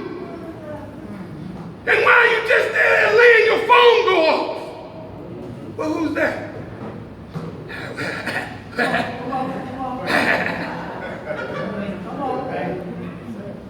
Wifey, you married? Well, see? She may be pregnant. Yes, sir. Would she have made that choice if she know the truth? So that lie caused her to make a bad decision. And that decision was based on a lie. And that is so unfair.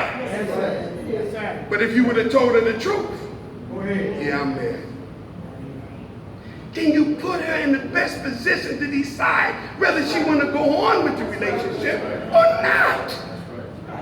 But the decision is clearly on her. Do y'all hear what I'm saying, family? We have put our children in the position to make wrong decisions because we have lied to them.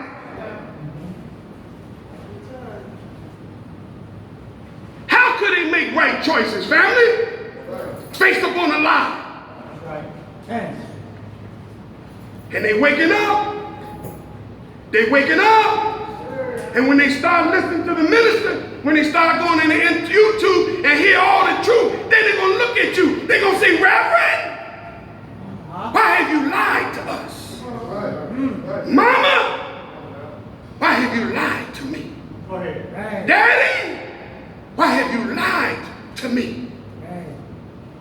And you're going to make your children despise you and hate you because that lie created circumstances in their life that they can never change. Yes, sir. That's why the minister called for 10,000 fearless. We ain't afraid to tell the truth. We ain't afraid to stand on the truth. This is a generation of young people that love the truth, whether you think it or not. And that's why they love the minister. That's why he can go on the Breakfast Club and all the rappers can. That's why they love the minister. The minister keep it 100 with them. The minister don't bend, he don't bow. The minister is a free man because he's the son. He represents freedom.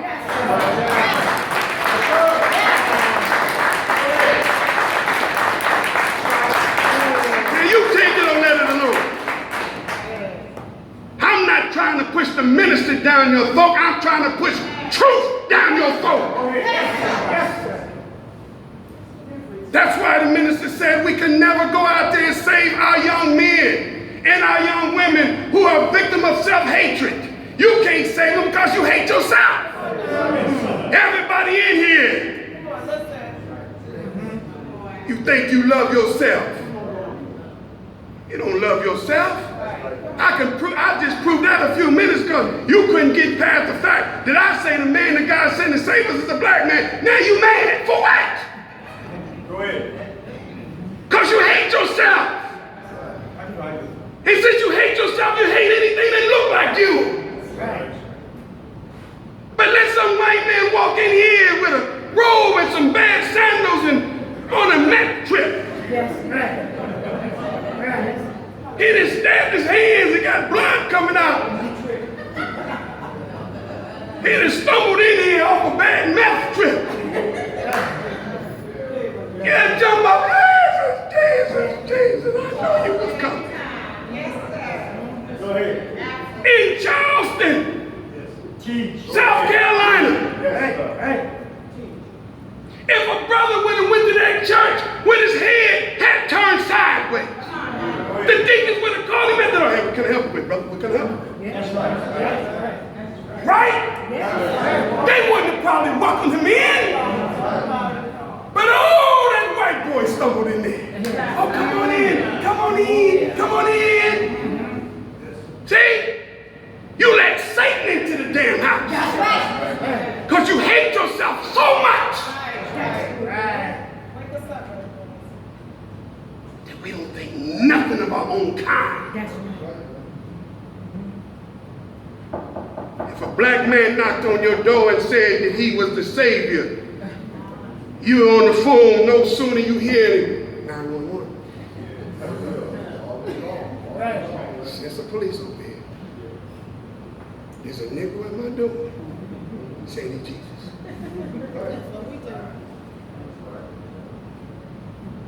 You have self-hatred because you can't even accept the man that God sent us.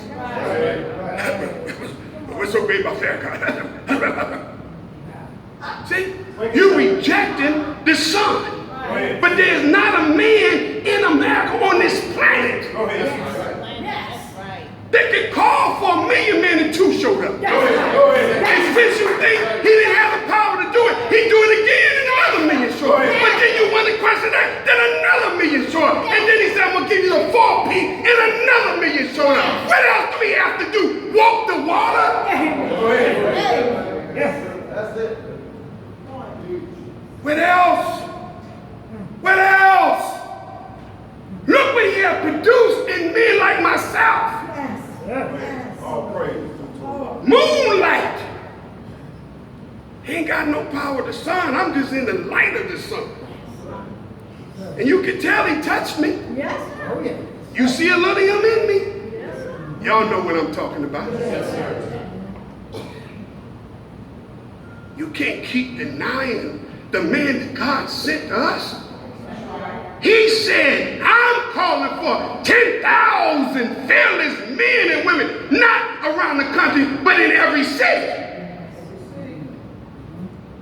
Who do you know that when a man sent a call out like that, we start backing his word and making that man's word burn all around the country? What leader do you know have that kind of juice? What leader do you know have that kind of juice?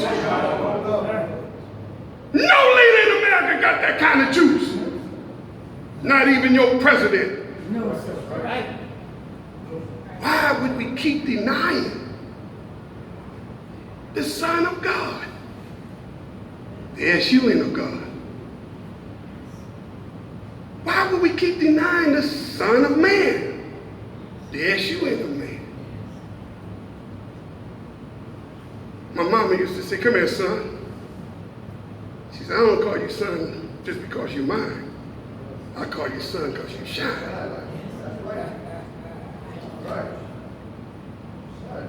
Why is it, family? When we get in the sun, we get stronger.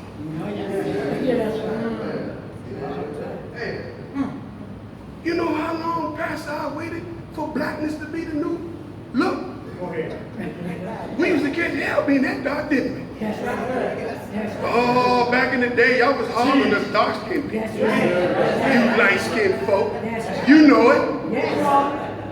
Get on away from me, you black man. We had to come back. Well, the black is the berry, baby. The sweeter the juice. They made us think the darker you was, the more ugly you were. But if you knew the history, it was the darkest, blackest Pharaoh that ruled. Light-skinned people back in the day among us was weak. That's what the word Caucasian means. Weak bone. Grafted. And you know back in the day, family, when you was out there in the school, you could not come home dare saying some white boy beat you up. Am I right? Now them boys, they getting in the ring and some of the white boys tearing them brothers out at the frame. Back in the day, you wouldn't see Becky in the neighborhood looking the way she looked back then. Oh, Becky was in bad shape. Man, no shape. Not no more. Becky had been watching you.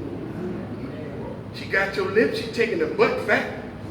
That you going to the doctor, here you are, having them to take all of your fat out your thighs. Get this, take all this fat, doctor. And it's going into a tube and she laying on the other side getting it. You don't even know she's on the other side of the room. Getting all your butt fat. You leave out there with your butt flat, she got a big butt walking out the other room.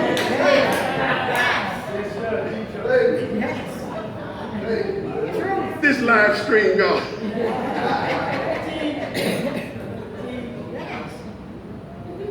You sitting here trying to pull your nose. My mama used to put pins on our nose and try to get that keen nose. Poor baby crying, pulling that nose. Knowing, man, we got this sinus problem now. These big nostrils was made to be able to take heat.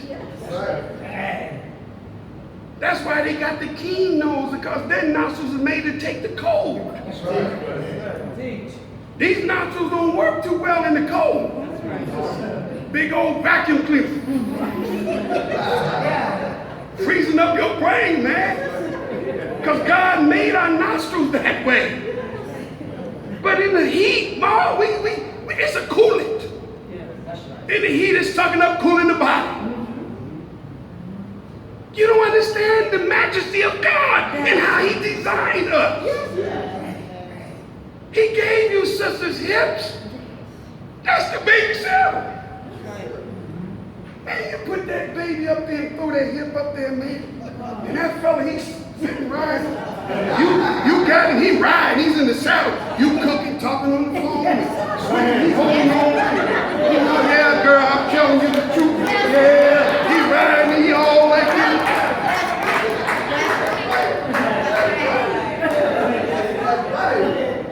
Y'all see how y'all do y'all, baby? Y'all throw that hip out there. He's sitting on something. Poor Becky go to put that baby, we slide down the pole.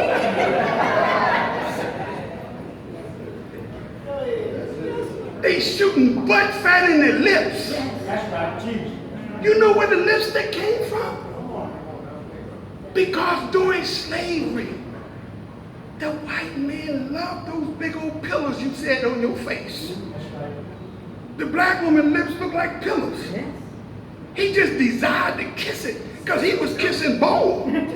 Yes, right. You seen them nose all in the way with it. Wait a minute. So they had to make lips. That's where they got the lipstick. Did y'all know that? They was trying to be like you. Right. They put that lipstick on, they made them some lips.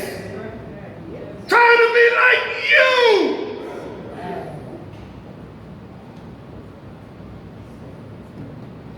We have always been the standard. We have what we were and still is the standard of masculinity. That's right. When you see my brothers, man, Morris Chester and all the brothers, when they take off this stuff, you like,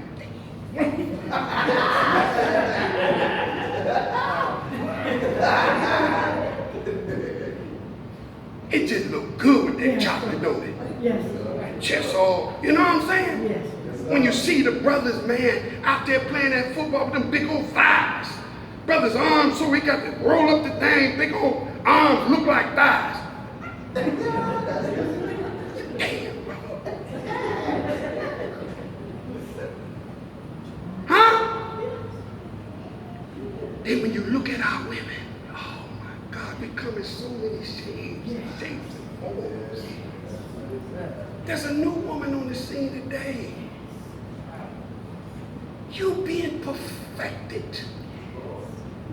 You being perfected so much that every nation wants you now. You being so perfected now, everyone wants you now. Male and female. Yes, sir. We got to watch.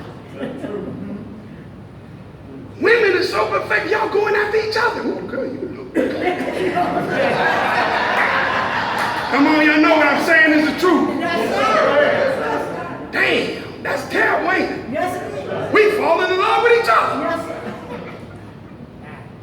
But God has sent a man to put us back straight, y'all. Yes. We have lost our minds. Yes. Young brothers walking around with the pants sagging. We say sagging is flagging. Somebody said I said sagging is fagging. I'm just associating myself with that statement. Little niggas back. So I'm saying sagging is flagging. Yes. Well, what are you flagging, brother? When you pull your pants down, what are you flagging? Who are you trying to flag? Who, look at me, look at me. You sure enough not trying to flag another man, are you? I've never known women to be attracted to the backside of the man. That's right. You always want to know what's in the front.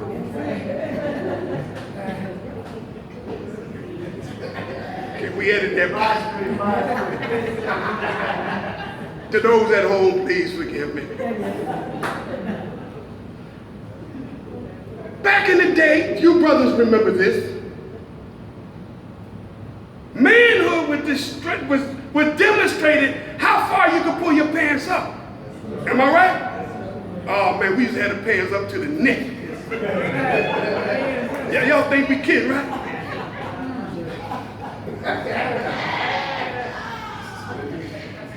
Hey, wait a minute. So you can see the imprint was in the front, so you ain't gonna mistake nothing. You know exactly what you're getting in. Now wait a minute, this is the truth. I'm not trying to be vulgar. I'm not trying to be vulgar. But you go back and look at some of those old videos with the stylistics and the Manhattans, and he was wearing them jumpsuits. Right. And you say, wow, brothers wasn't shaved back in the day.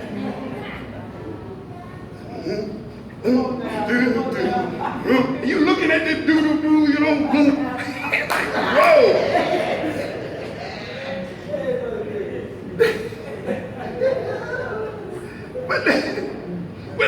understand family is.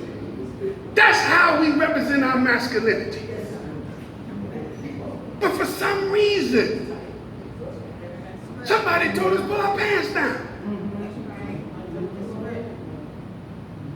And we have to look at that. Because who are you trying to attract, young man? You darn sure don't want to go in the joint with your pants pulled down. Shoot, you be like the old days when you go into the, say, it started because we ain't had no belt. No, don't you blame that. We didn't have no belt.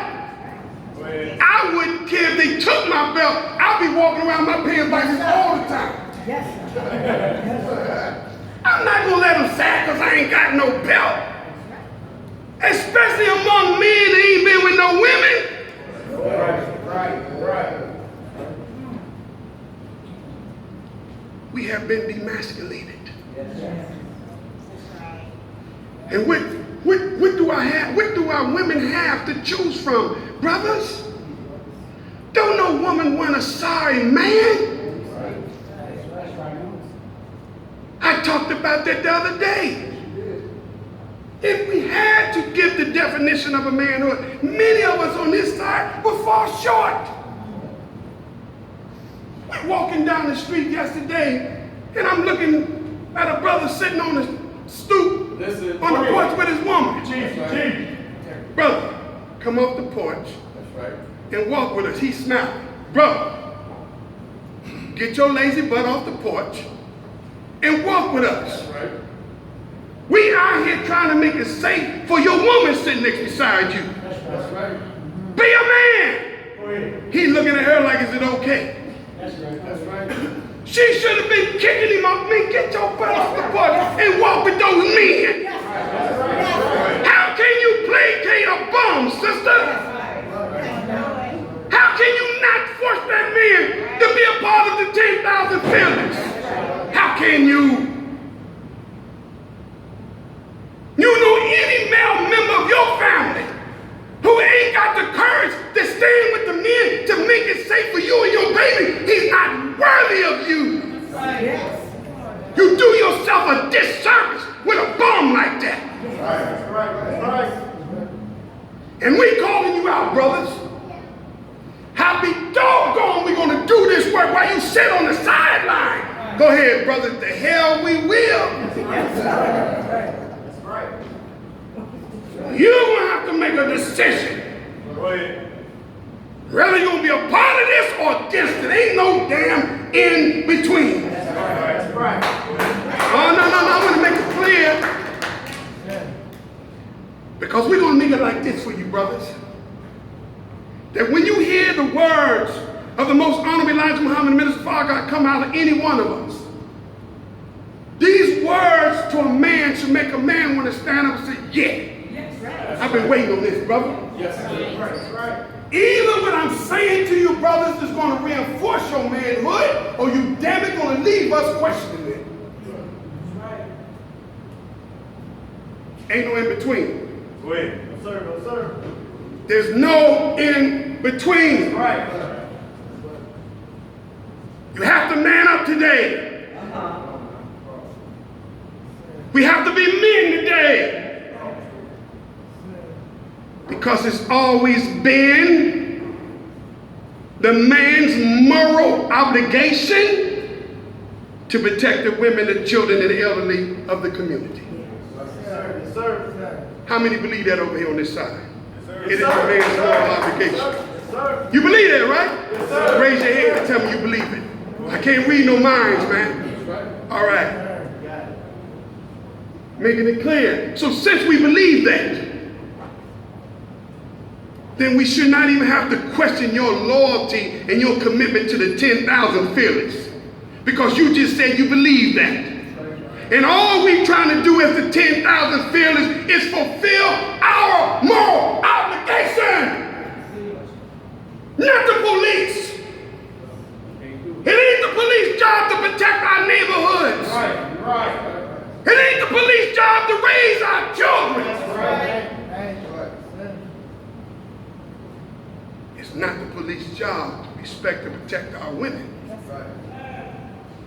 That's our job.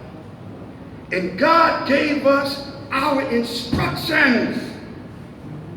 And we have not fulfilled the instructions that God have given us. So do life matter? Do Black Lives Matter? Okay. If I got a Mercedes Benz, it look good, but it ain't got no engine in it. It look good, but it don't have no tires on it. If that Mercedes Benz is not functioning, it don't matter. It's not functioning. You want to ask the question, do Black Lives Matter? No. If we're not functioning, and if you're functioning, and then we don't have to ask the daggone question. Do it make sense? Yes, sir. Look what our family came up with, and I'm not knocking the slogan. Black Lives Matter. Is that a question, or is that a statement? See? It's a statement, right? It's a statement to who? It is not, does Black Lives Matter? Does life matter? Because all life came from black. So we can eliminate the word black, or you can put the black in it. It's still the same. We are the original people of this planet. We don't have to ask the question, are we relevant?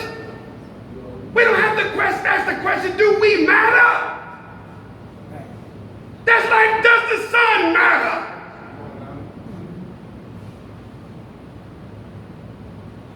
Does the sun matter, family? Yes, sir. Yes, sir. Yes, sir. Yes, sir. You know why the sun matters? Because it functions. If we're not doing what is necessary to sustain life, then no matter what color we are, you just don't matter. Because you're not functioning. And if we was functioning, family, we would never have to make that statement. Do you hear me? Yes, sir. So the question is, do life matter to you? That's the question every one of us have to ask in this room. Because you can't tell me life matter and you on the road of self-destruction. You can't tell me life matter and you living a very loose life. You can't tell me life matter and you smoking death. You can't tell me life matter. You drinking yourself to death. You can't tell me life matter. You out there having illicit drugs, illicit sex, and you ain't got no protection. You can't tell me life matter. That's right. That's right. You gang banging.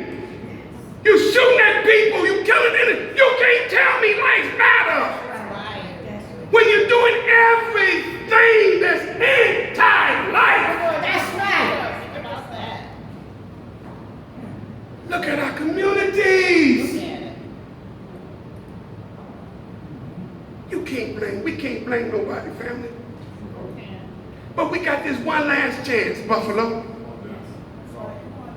God has given us this one last chance. God is staying back the hands and giving us a reprieve, man. Yes, sir. But the reprieve and the stay of execution is hinged on our unity. God have attached an addendum to that stay. I will allow you to escape the punishment that I'm going to put on this city, because if you don't get together, you think you've seen snow. That's right. Yes, sir. Talk to us. Come on, Rick. Remember, I'm saying this to y'all. Yes. Yes. You're playing with God. Yes. Not just them. All of us in here. We're playing with God. Yes. And if you think that we can continue to argue, fight, and be disunity, when our kids are out there dying, when we arguing and fighting over trivial things, Yes, sir. Yes. then the scripture says, I would charge that watchman. Yes. I would leave their blood of on your hands. Yes.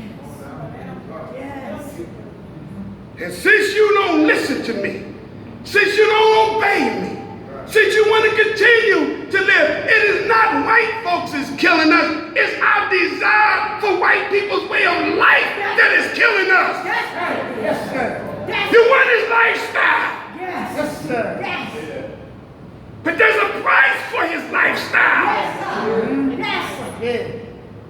You have to sell your soul. Yes, sir. Right. I give you all the fame you want, but you got to sell your soul. I give you all the money, LeBron James, Michael Jordan. I give you all the money you want, but you got to sell your soul to me. I can give you, Prince, all of the fame of the world, but you got to sell your soul to me. What profits a man that he gain the world, but he loses his soul? Yes. Right. Yes. Oh, you can have the riches away. That's what you want. Every one of you can accomplish anything you want, but you have to sell your soul. That's where we at now. We have to pay a price for redemption. And how many of you in here is willing to pay that price to save our people? Because if you're willing to pay the price to save our people, I believe God would hold back the state of execution that he was preparing for Buffalo, New York. He got the power. He got that power. Sir. Sir. In Louisiana, Baton Rouge. You think this is a coincidence? They call it a 1,000-year flood. Go ahead. You think that's a coincidence? No, sir. Do you?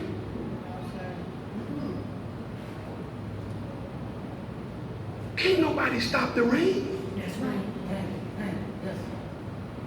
God is not a respecter of persons. He flooded the whole state of Louisiana. Because you just can't get it together. California, I would burn you down because you can't get it together. Right. I would send pestilence, Zeta, Yes, sir. Go ahead. a stem mosquito Cheese. will abort the child in your womb Go ahead. Cheese. and bring forth out of your womb, as the scripture says, I will kill your firstborn.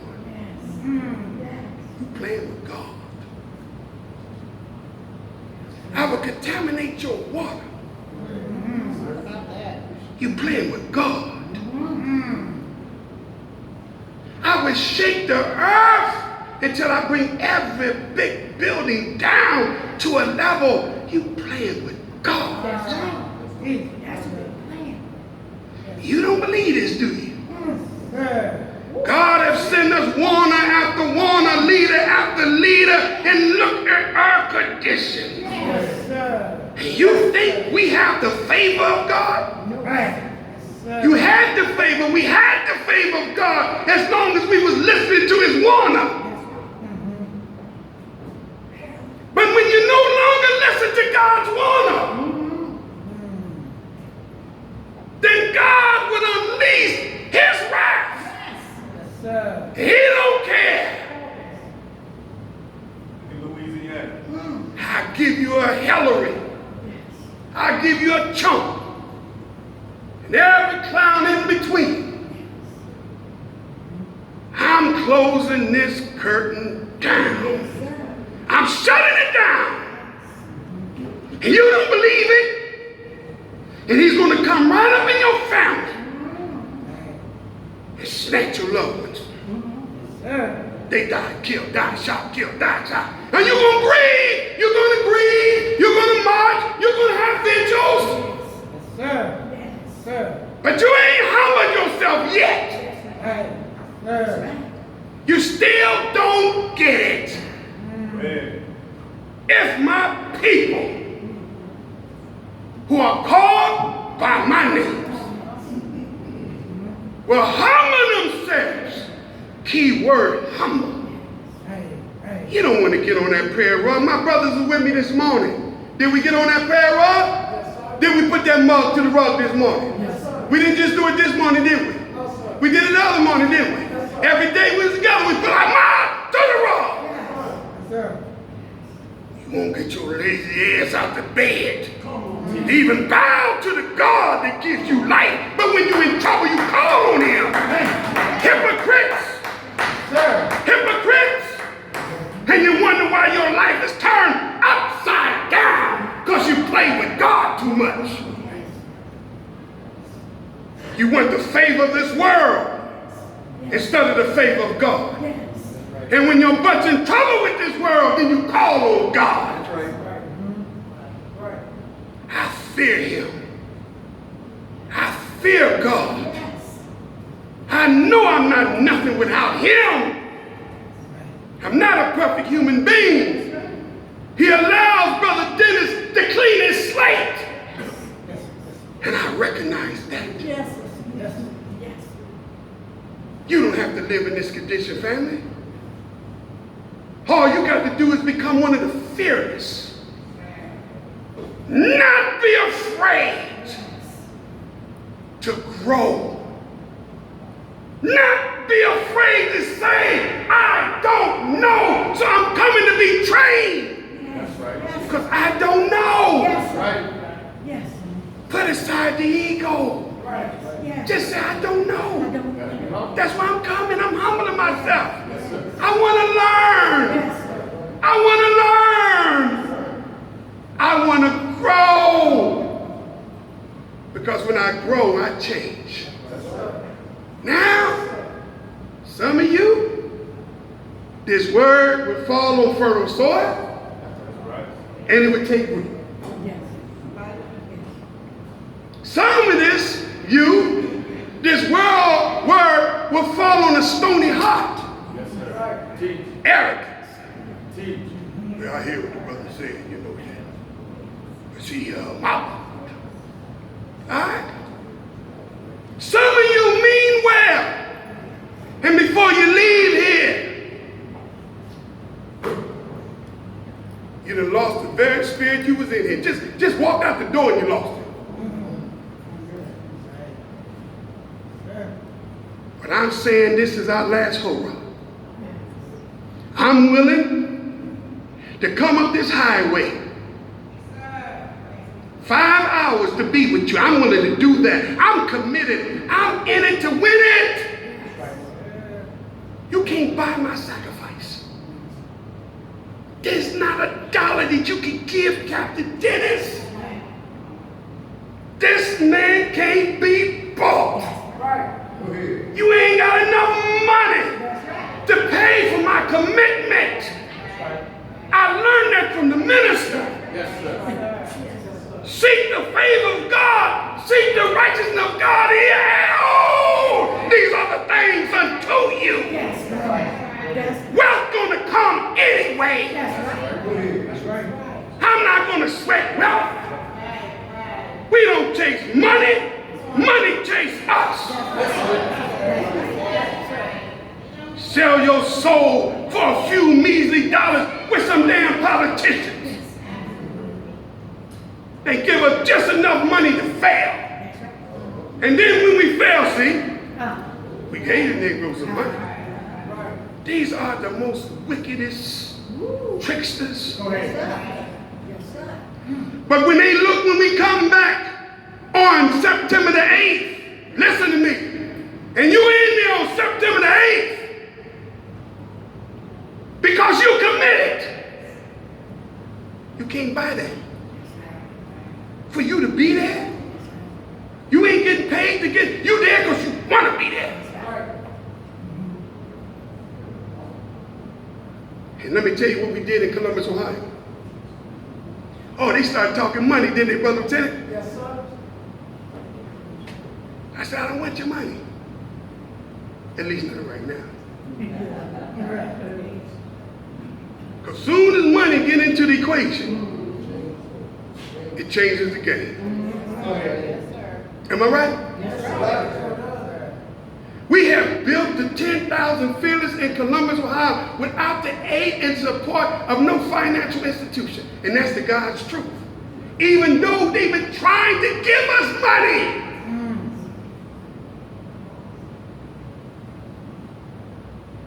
Because the money is not the biscuit. You the biscuit. And if we get a little gravy, which is the money, it just makes the biscuit taste a little bit better. But you can eat a biscuit without gravy, right? But it's hard to sop up gravy without a biscuit. Don't get it twisted. Money is not the biscuit. It is the gravy that we get from doing the work of God. So we got 6 weeks that we're going to be jammed together. And you're going to get conflict resolution, but we like to call it beef mediation. Conflict resolution has been a word that has been overkill now. It don't have substance to it no more. But beef mediation is real with them brothers in the street. We're talking about putting billboards in Buffalo, New York, showing what we got in Columbus. 2 brothers coming up there with a gun, and in the middle we say, squash the beef before the grief. Putting a subtle mind in the brother's mind that stop, brother, you better squash this beef before there be some grief. That's what we doing in Columbus. And it's a 1-800 number, and the brothers are calling it. What do you got in here in Buffalo? You ain't offered them squash the beef before the grief. All these empty billboards. The city should give them to us. Right? Yes. There's some of you in this room that can make that happen. Right? And everywhere in Buffalo, New York, them little young brothers should be able to see them brothers pointing each other the gun and the big old word, squash the beef, brother, before the grief. Call 800 Beef Media Hotline. Then they're going to call it. Hey, my man, listen, dude. Yo, man, I got this beef with these news on the south side, man, and listen, somebody don't help us solve this, going to be a lot of grief. This is what the minister is getting us. We're setting these up all around the country. Yes, sir. We have to get you the training. CPR training, every one of these men. If you drop down right now, they know what to do. We need to know how to save a life. Hell, even in your own family. We know how to take blood pressure. We got the thing, man. I can take your pressure now. Oh, brother, you should be that salt alone. Come here, Grandma. Come here, let me check your pressure out, Grandma. Leave that pork alone, Grandma. Say that. We learning how to save our families. White folks are training their children into them. This is what they're doing in their schools. We ain't training to know nothing but how to twerk. Twerk it, baby. Twerk it. Baby, make it wobble, make it wobble, make it wobble. Hey, big girl, you all on the dance floor. You trying to learn the new line dance? They ain't gonna save you when there's a flood. Do the line dance in the flood. Only thing about being big then is you're gonna float. I'm talking about me, y'all. Don't know I'm talking about me. Don't get mad. This is our chance. This is it. This is it. And if we don't do this, family, if we don't do this, then God's going to drop snow on Buffalo like you've never seen in your life, and you're going to beg for God's mercy. But I believe, Buffalo, I believe that if we do this, I believe that God would hold back the stay of execution that he has planned for y'all. I believe this with everything I love. But I need everybody's commitment. I don't need you giving us no excuses. Because you ain't as busy as I am coming all the way down the road to be with you. That's right. Can't tell me you busy. Busy doing what? The damn city's going to hell. What you busy doing? So how many gonna be there on September the 8th when Brother Dennis come back? Raise your hand. Don't be no liar. I'm looking for you to be there. Make your word bond. We're gonna get the training that would qualify us to save our people. Do Black Lives Matter? It most certainly do. You know why Black Lives matter? Because life matters. And why life matter? Because we the black people are the original people of the planet, and without us, life does not exist. Thank you for listening. May Allah bless each and every one of you. Assalamu alaikum.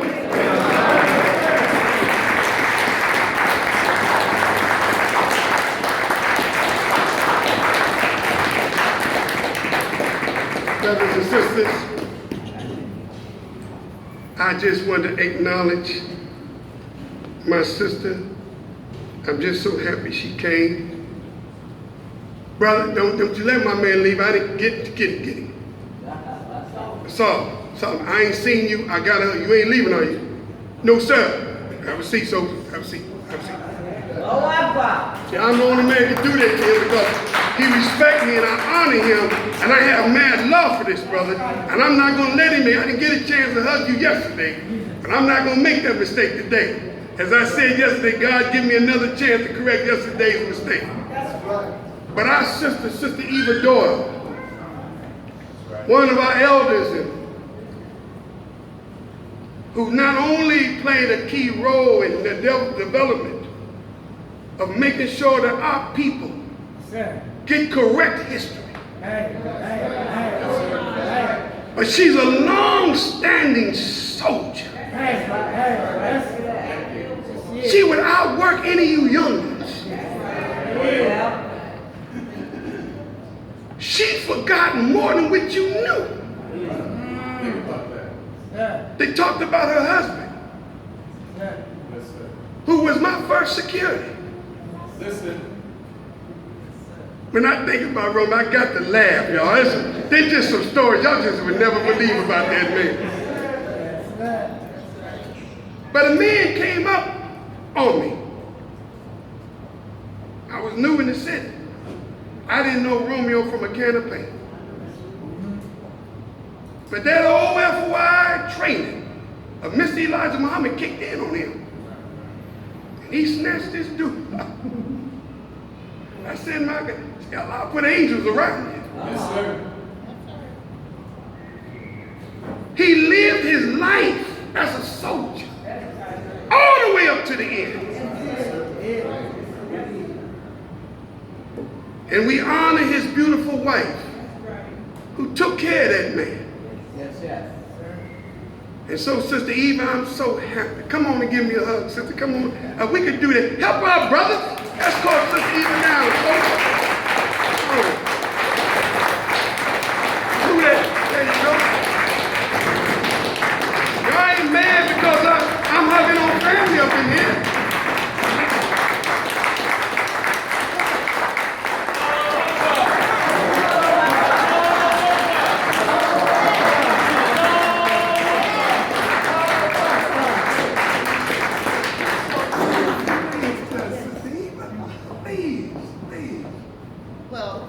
Assalamu alaikum, everyone.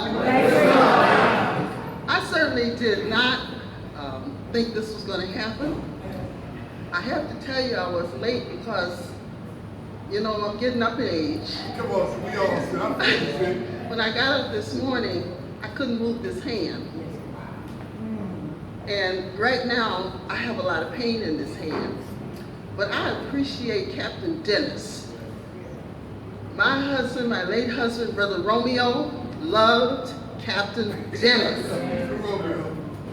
And I had to come here, although I had this pain, I had to come here in honor of Brother Romeo.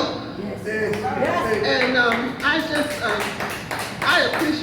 appreciate Captain Dennis. I was sitting back there, although my hand was hurting, I was making some notes because you all know I write the column Eye on History. Come on. Yes. The only weekly column on Black history in Western New York for 37 straight years. Yes. And I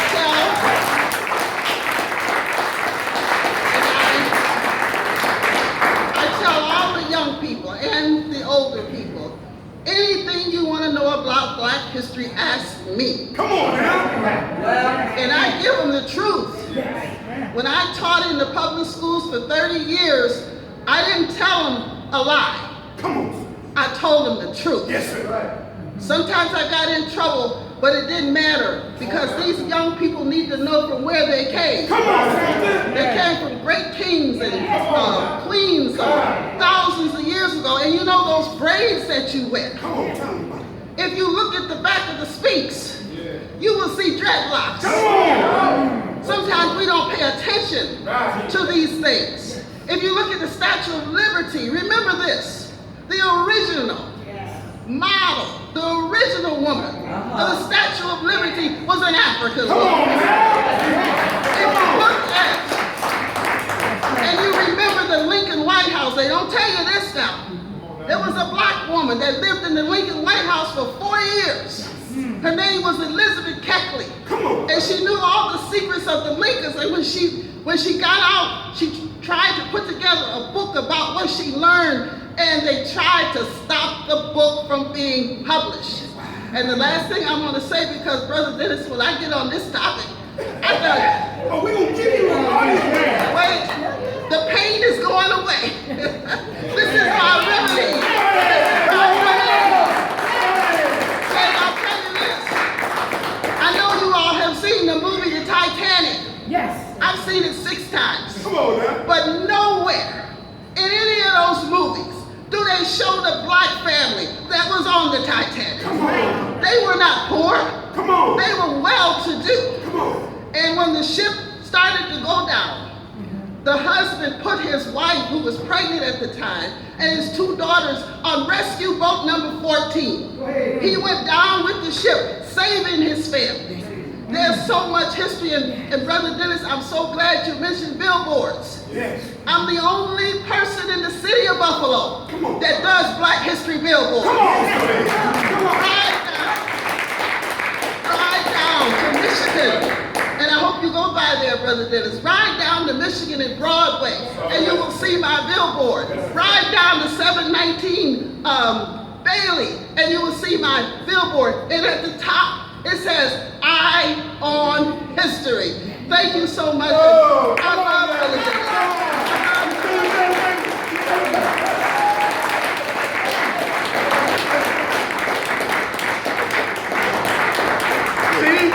See, her healing of her pain is the work she loved to do. Yes. There's nothing, brothers and sisters, that is more rewarding than doing what God born for you to do. There's no greater feeling. It would take away the pain. We're dying for lack of duty.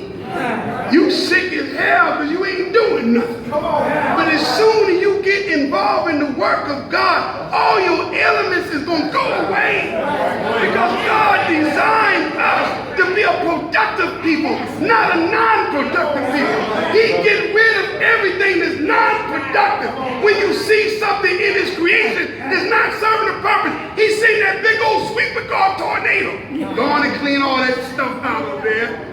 And if you ain't doing that, the root of you go. God is great. He would strike a tree in the jungle and set it on fire so that new life could come forth. So you got to just do what God tells us to do and watch how your life get better.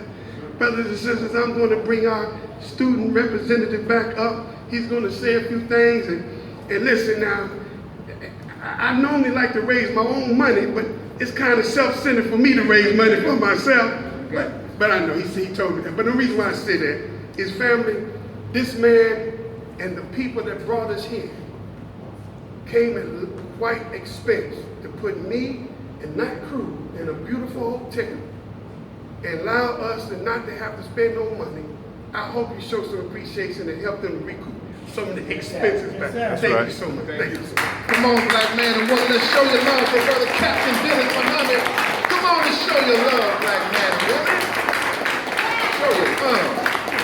What we got today, brothers and sisters, you cannot put a dollar amount on it. You cannot get what we got today in a 4-year college, university. So what we want to do right now is we would like to take a love offering. We want to show our love for what we got for Brother Captain Dennis. We want to circulate a receptacle, and we're going to take a love offering to help pay for the cost and expense. Brother Dennis came up from Columbus, Ohio. Y'all all right? Did y'all enjoy yourselves? So you start talking about money, people's faces change, expressions change. It ain't nothing but some dead presidents on that paper.